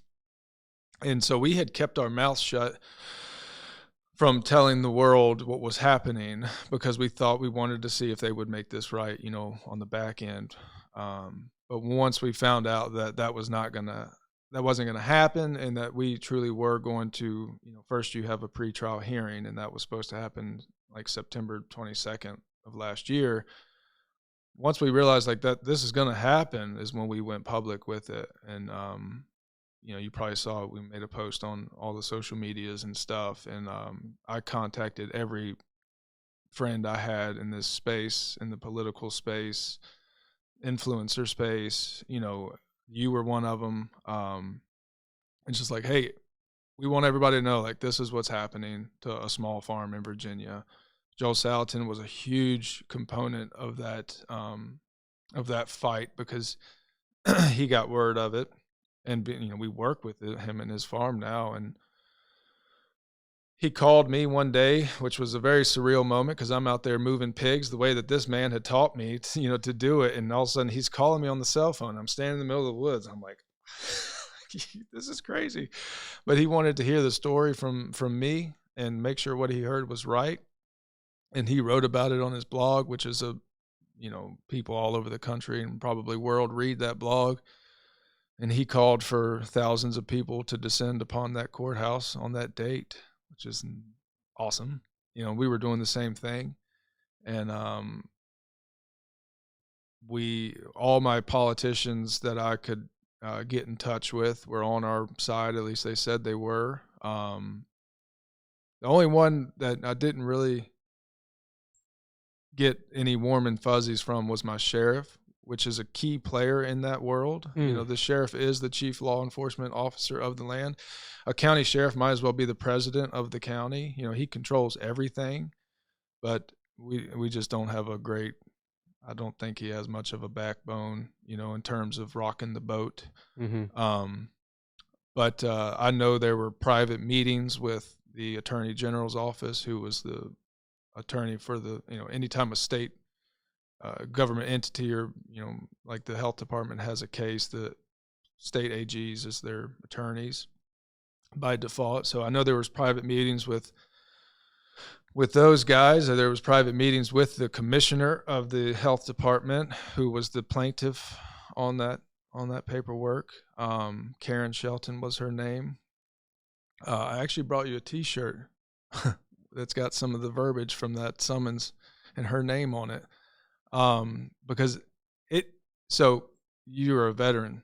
You signed essentially your life away. You made the decision to essentially die to defend our Constitution, right? Whether you actually, I mean, no matter what your MOS is, or whether you deploy or not, like, you are making that sacrifice for this country to defend that Constitution. And I get it, like, whether we're actually defending the Constitution or democracy or freedom or not, that's what we served to do. Like, I have to find peace in that, right? And in my summons from this woman, she said that, you know, we're operating in a PMA, you know, and we believe that that is our constitutional right. And she called our belief in the Constitution erroneous and misguided. Mm. And so that T-shirt in there has in quotations erroneous and misguided, because, like, that will never leave me. That some unelected bureaucrat thinks my belief in the Constitution is erroneous and misguided. I didn't even know what erroneous meant, to be honest. I had to look it up. But, like, that hurts. Like, that really hurt. Like, I fought for this country just to try to farm, and you want to literally threaten my family and poke fun at my belief in the Constitution. Like, I don't mind getting a little uppity when I say, how dare you, you know? Yeah, man. And it's just amazing too that they have the power to interrupt your entire life. Yeah. And all the stress and worry and money that goes, that comes with that sort of thing. It's, and that person just gets to walk on about their life. But, well, it's actually their job to do what they're doing. Yeah, well, she's degrading our constitutional rights under the color of law is the term. And there's a case, you know, I'm choosing the path of pacifism and not pursuing her for that. But what happened there, to kind of close that, is they ended up dropping the case. They put in their motion to dismiss, and didn't bring it back up within 6 months. So, but to me, that shows the world clearly that we were not doing something unlawful. If I'm cooking meth in my backyard and I get a summons to court because I'm cooking and selling meth, no matter the amount of public outrage or political support I may have, I'm still getting taken to court, correct? You would think. So why would they just decide to, I say, never mind? Because that's exactly what happened. It's crazy because, what they did is they basically said, well, okay, now we're giving you permission to go on about your business and act like this never happened. Yeah. They basically kicked me like a dog. Yeah. Just because they can. And said, oh, yeah, we're just fooling about, though. All right, and just because we showed some teeth. Yeah. They backed off. But that's powerful precedence, both for just the strength of standing up for your rights and the strength of PMAs. It sets really good precedence for a properly structured PMA. How do you structure that? Like, what resources are you using? Obviously, you're not filing anything with the government. Right. Well, we still pay taxes. Okay. And the way I see it right now, like, I'll give Caesar whatever he wants. You know, I'll pay your dues if you just allow me to exercise my rights. You know, I'm working on that, but we still do file taxes. We have PMAs have a specific like EIN number. Mm-hmm. It is a real thing. You have a specific type of bank account set up for PMAs. That's kind of fun to go into a bank and say, hey, I want a bank account for a PMA, because they've never heard it. So they kind of scramble and have to call in the people from the back offices and look some things up. But at the end of the day, it's a real thing. It's more than just a simple membership form or contract. We certainly have that, and it needs to have all the right verbiage in it, but there's articles of association, basically supporting documents for the contract. There's trustees set up for the PMA, and these are all things that like the court is going to need to see if one day you are standing there in front of a judge. And we work with a really great company.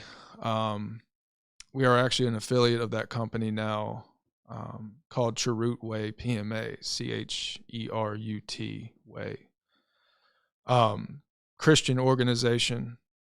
They know the Constitution better than anyone I know, and are willing to stand up and fight for it. I love those people, and the woman that owns that company. And I have so much respect. Like when we were walking through this, she was with us every day, on the phone, guiding us, leading us through that, reassuring us, you know what I mean? Yeah. And you need that, because dude, when something like that happens, when the government knocks on your door, no matter what bureaucracy or agency it is, they rely on intimidation tactics. And it is intimidating, when you get a bunch of laminated badges that show up at your home and say, what you're doing is illegal and you need to shut down, or else we're going to come back with armed guards, that is sheriff's department, with a clear and present threat of violence, and force you to do what we're going to do, which that is exactly how it goes down most of the time. And they expect you to take the easy route and comply, because most people do. Most people want to comply. We live in a compliance-addicted world, or country, I should say. Well, and I would also say most people are just trying to survive this life. Yeah, and so they want to, especially farmers, they just want to keep the waters still. That's it, man. And like I get that, dude. I get that, but look at what it's led to. Yeah, they're just going to take and take and take and take and take until small farms no longer exist and they have full, complete control over the food system. So you have to know your rights. You have to know the Bill of Rights at least, and be willing, have the gumption or backbone to stand up and defend those rights, which again we lack a lot of in this country. The common man has a gummy worm for a spine, and that's sad. But I think that also plays with the lack of faith. The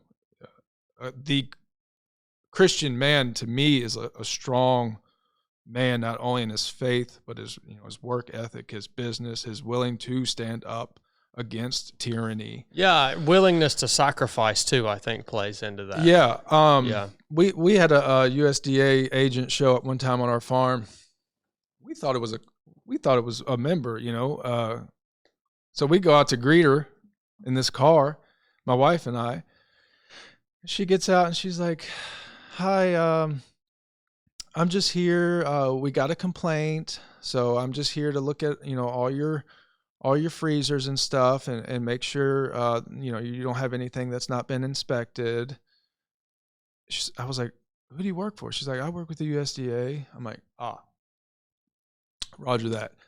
Did you not see the private property sign at the end of the driveway? And we have another sign that says, like, making it very clear that we are a private entity. They don't care, dude. If you are a government official, you need a signed warrant to enter this, this property. And she's like, "No, I didn't read any of that." I'm like, "Okay, well, you need to leave because you are trespassing right now." And her eyes got real big because she's probably never been told that before. Yeah. But we stood our ground. She got in her car and left. We sent the USDA a letter of intent, just making it very clear what we are, who we are, and what we're doing, and the constitutionality of it. And they've never been back. But that is That's what awesome, is required. dude. Like, you've got to be willing to do that, which, dude, my heart was pounding, and I was like, Yeah, and you're still trying to be a representative of Christ in that situation to her, but and we were very professional. Yeah, but you're defending what you've been called to do. Like, yeah, I saw this. So with the situation with my cousin, Georgia Power sent their survey crews out to his property multiple times with in unmarked vehicles, unannounced, and they came onto his property, did all of their surveying, marking, left flagging out in his pasture that are potentially harmful to his cows because they'll eat it. Yeah. And I listened to the fat man in the meeting the other day, and he said, "Oh, yeah, sorry about that." They don't care. Well, and I'm sitting here like, these people are lucky. They're. You think they would do stuff like this out here in the country, and like someone would beat the brakes off of them. Yeah, or at least get some warning shots or something. Yeah, man. Like, what the world, man? You know, but that is your cousin, you said? Yeah, it's my cousin, yeah. And I don't mean to make it about him. It's just I see so many similarities between what you guys, what you just described to me about this woman coming onto your property, thinking that she has ultimate sovereign authority over you because she's been empowered by the government. Yeah. He could have trespassed those surveyors and kicked him off his property. Yeah. I think about this in so many lanes. I think you can even tie a game warden into this conversation. I mean, it's like, since when did the government tell you that you had to pay them to catch a fish to feed yourself? Yep. Like, are you not a human being walking on the face of the earth? And if you decide you want to get you something to eat, ought you not to be able to catch a darn fish? Yep. But you give it all up at birth if you have a birth certificate. So, yeah, man, which is a whole nother I've been thinking about that along this story you've been telling, along this because you're talking about within this PMA, two human beings having an agreement together, and that agreement is essentially based on their sovereignty as human beings to make decisions for themselves. In this instance, about food. But I can see very easily the government coming to a place at some point in their progress, in their march forward against people like you and your members. I can see the government coming to a place and saying, "No, you're not a sovereign human being. You have a social security number. Yeah. Yep, that's right. You belong to the state." Yep. Yeah, so we're going through that now. My firstborn has a birth certificate, and I think he has a social. My secondborn does not have anything. We are in the process of getting rid of ours by becoming state nationals. Now I'm already out of my wheelhouse as far as being able to explain any of this. But it's part of that getting out from underneath this system and trying to be that free human. You know, there's so many layers to it, man. Yep. Like initially, an hour ago, we were talking about just relearning how to grow your food and provide for yourself. But there's so many layers that when you peel back the onion of like, who are you as a human being right now? Yeah.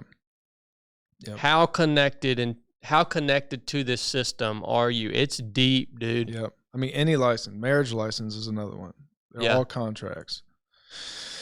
Driver's license, you're asking permission, registration, your vehicle is owned by the state and they allow you the privilege to drive on their roads. All these things are not right, but it all comes back to that control. And I don't know where we kind of hit a tipping point in this country. I like to think that the Second Amendment will stand and hold us, at least maintain some kind of ground. But like we were talking about earlier, they're chipping away at that every chance they get. Yeah, they certainly are. And it's funny that we think that we are protected by this document called the Constitution. That document doesn't protect us. Because if there are no men and women who are willing to step up and actually defend or exercise those rights, well, the document becomes meaningless. It's a piece of paper. Yeah. It's writing on a piece of paper. So cops defend the Constitution as well, right? Is that right? Well, are you talking about in reality, or? Can I just say something? You might not like to hear this. I've listened to just about every single episode of this podcast. One of them I couldn't get through was when you had that cop on. I know, man. I know. I tried to, bro. I stopped listening and I came back to it to try to finish. You know the problem, me and Scott are friends. Yeah. I have cops that are friends too. Yeah. I smoke bacon for a buddy that's a state trooper. And he's a like-minded individual. But when a police officer or any type of law enforcement officer is willing to violate that Constitution because he's ordered to and he doesn't want to lose his job, that is a big problem. Yeah, it is. It's a big problem. But the problem is even, I think it even begins, like, again, there's so many layers to this. Like, I'm thinking of how on earth can an organization like the USDA find an American citizen to do the job that they are doing, to come to your house and regulate you? You couldn't pay me enough to do that lady's job just out of principle. You're on your farm minding your own business. You're not infringing upon anyone's rights. You're working with your community on the basis of your own personal relationships that you've developed with these people. How are you going to pay me enough to come onto your property and try to inspect what you're doing? Like that's what blows my mind. Is how can these corporations or government entities, which are one and the same, by the way. They all work it's together, one and the same. There's no distinction between corporations and government. The government is a corporation. It is, literally. So, like, what blows my mind is how do they find American citizens who will do their bidding? That blows my mind, man. Effective brainwashing. And I'm, you know what? I am so glad that you called this lady out by name. Her name was Karen. Yeah, ironically. Karen Shelton was her name. And Bryson, I'm so glad that you called her out by name, because I think that this is a critical point that needs to be made. When we happen to run into these people who are representing the government or who are representing a corporation who is tied to the government, when we find these people who are willing to do the bidding, to trample on the rights of their fellow citizens, they're doing that because they believe they can do their job that they're doing and remain anonymous.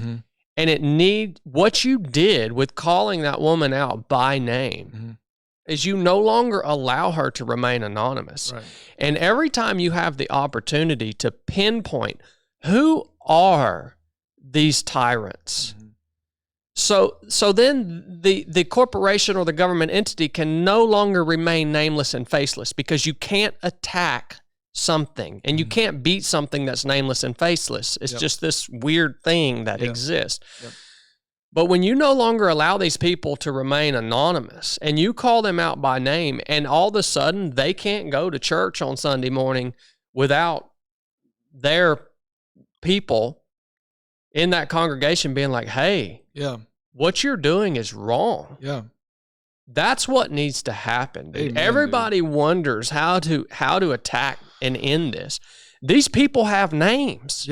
It's accountability and transparency. And as far as from a Christian standpoint, there's nothing wrong with accountability.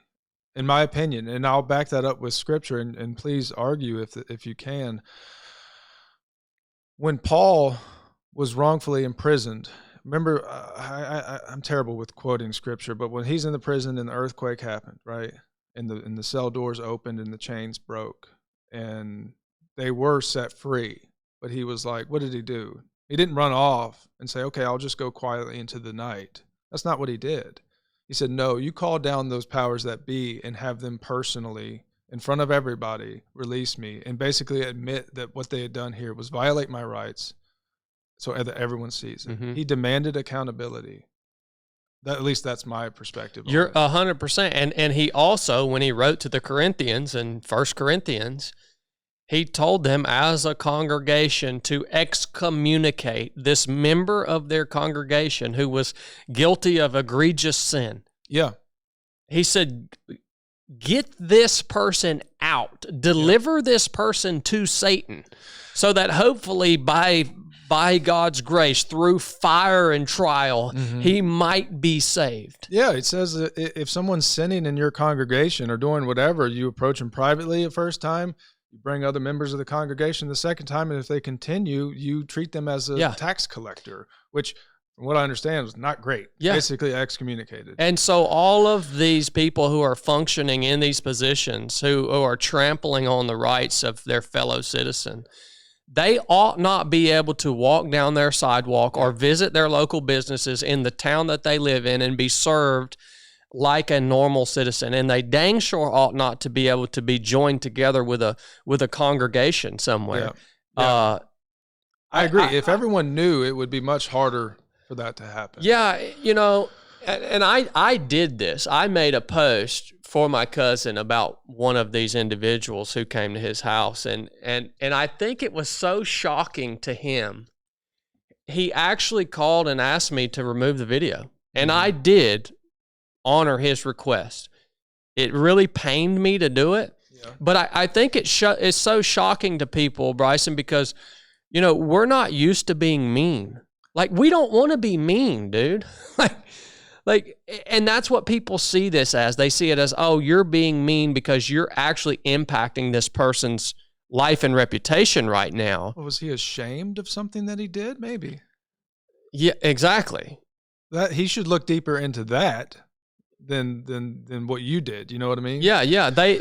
So when I posted that video, it got these people's attention. It got this person's attention, who is one of the main power people in Georgia Power. It was a female. It got her attention within an hour, and she was sending emails to my cousin begging them for me to remove this video from YouTube.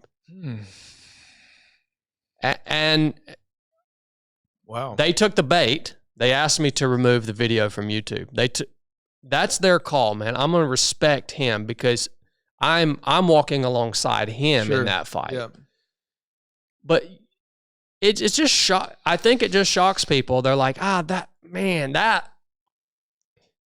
why I'm glad you did what you did. Yeah. And in our world, these are public officials. Public. Their contact information is public. Yeah. You can look their name up. You can look up their picture. That's exactly right. It's all there. So, like, I'm not doing anything, I'm not, what's the term they use if you put someone's information out there? I can't remember. You're pulling it directly off a public domain, a public website. Yeah. I did the same thing to this woman. I'm not putting her home address out there, which of course we have, but I'm not doing that. That's different. That is different. Which is also public information. Takes a little bit more time, but Yeah. I just like to know, for some reason it brings me a little comfort. Maybe that's the military in me, but no, man, I just, men especially need to hear the story that you just told. The story that you had the daggone gumption to make a sacrifice, to endure the stress, to stand up and fight as a human being walking on the face of this earth, to literally provide food for your neighbors. Yeah. Something that's been happening since the dawn of time. Yeah. Like, you had the gumption to do that, dude. And and you didn't just lay down, or you didn't just run, or you found a way to beat them. Yep. And I'm sure it's not over either. You know, you don't, anytime you color outside of their lines, you can expect to get poked, you know, and I don't think that's going to be the last time, but. I think it's such a great testimony though, man, because so many people are sitting right now in a place where they're thinking there's no way we can win any fight against these organizations, against the government, against these corporations. And that's a lie, dude. Like, they've got us buffaloed, man. Yeah. Yeah, they it's are a far total outnumbered. lie. Yeah. Like, this might be getting into the world of crazy, and I'm willing to admit that, but like, at the end of the day, you know, we have local militias, right, to defend the community from tyranny, and we work with them at this point, which, coming out of my mouth, dude, like, I know it sounds crazy, but like, I've watched my friends' farms get raided, you know, with a warrant and cops, you know, while the farmer gets held to the side, you know, by an armed guard. They've, you know, they order you that you can no longer access the food that you just spent the last 1-2 years producing until you get taken to court, because they deem that food unfit for human consumption because you butchered it. And then he went to court, and that's exactly what the judge did. He hit him with a class 3 or 4 misdemeanor of, you know, selling mislabeled meat, food, whatever, which is, that's an important note there. Like, a lot of the statutes that are holding us on this tight, narrow line are simply misdemeanors. Like, reckless driving is worse than what he did, you know? If you do get convicted, are you scared of that as a man? Like, are you kidding me? You had like a $200 fine. Get lost, you know?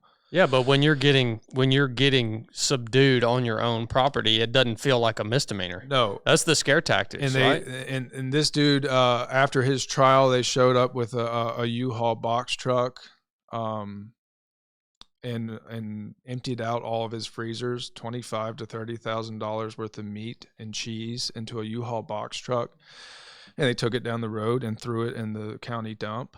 And then the sheriff posted an armed sentry at that dump site for 24 hours until the landfill came and picked up that container, just to keep some poor kid from maybe climbing down there and getting some scrapple or cheese or something.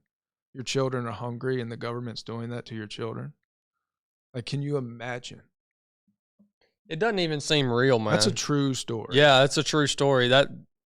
That's the crazy thing about these conversations, man. It's like, this isn't there are a lot of conspiracy theories out there, but these stories are real. Yep. That one is what was a catalyst in us, like, really going full bore into the private realm. And I'm not a food activist or anything, but that one really set me off. 'Cause, like, he's right down the road. He's my neighbor, you know? It's like, it could happen to me. Yeah. So what are you going to do in that case? I'm not letting them empty out my freezers. I can tell you that. That's not happening.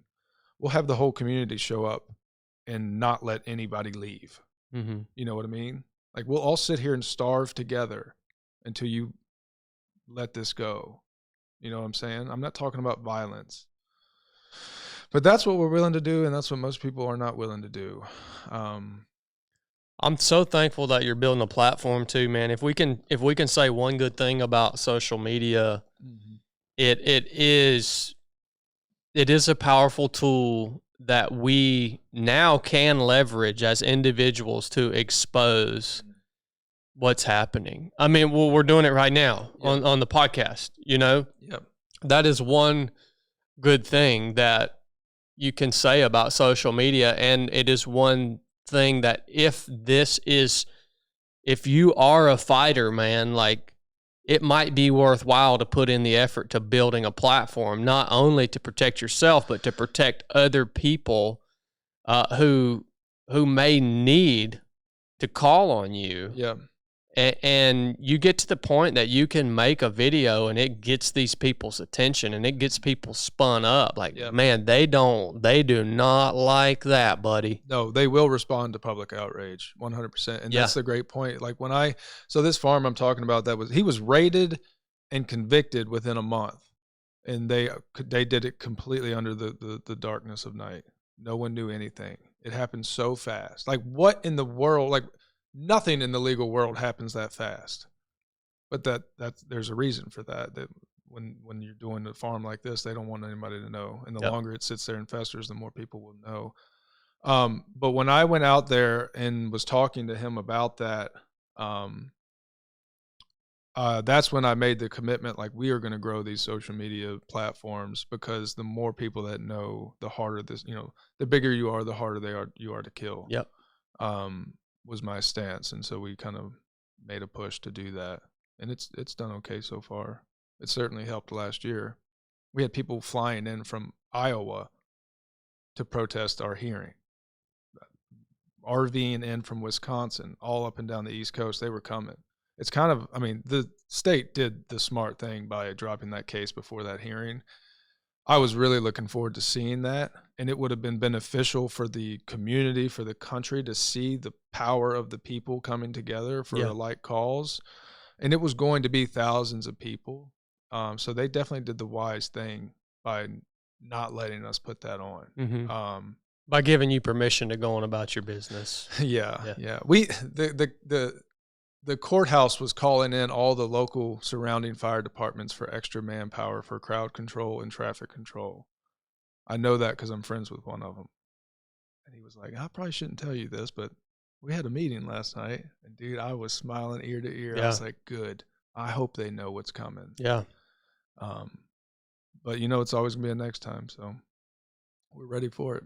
That's good, man. It was great information, brother. It's so awesome to hear your story. Learn more about who you are. We went for dang near 5 hours. Really? Yeah. So, holy smokes! Learning about more about the PMA and just the tangible stuff about getting started in this. It's awesome, man. Keep going, brother. Thank you. We will. And it's a pleasure meeting you. Thank you for having me here. And thanks for sharing all this with our audience, man. It means a lot, and I pray that it goes forth, inspires some people in many different ways. And it bears fruit. That's my prayer. Yeah, farming or not, the following Yeshua is the only thing that matters here. And I just hope the seed is planted in at least one person.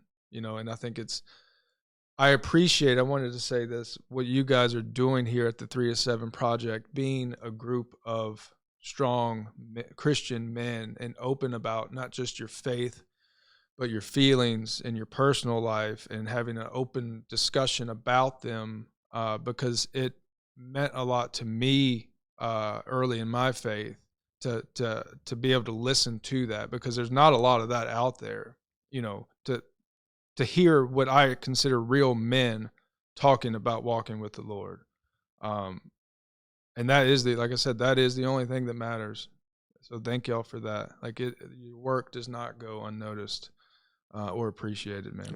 It's a valuable thing you're doing. I appreciate that encouragement, brother. I really do. I love you guys. Thanks for tuning in. We will attach Bryson's website, his Instagram, his Facebook, and all the places that you can find him in the description of this episode. So, man, you guys check him out. He makes really good content. I promise you. He is worth a follow for sure. Thank you. Love you guys. Enough said.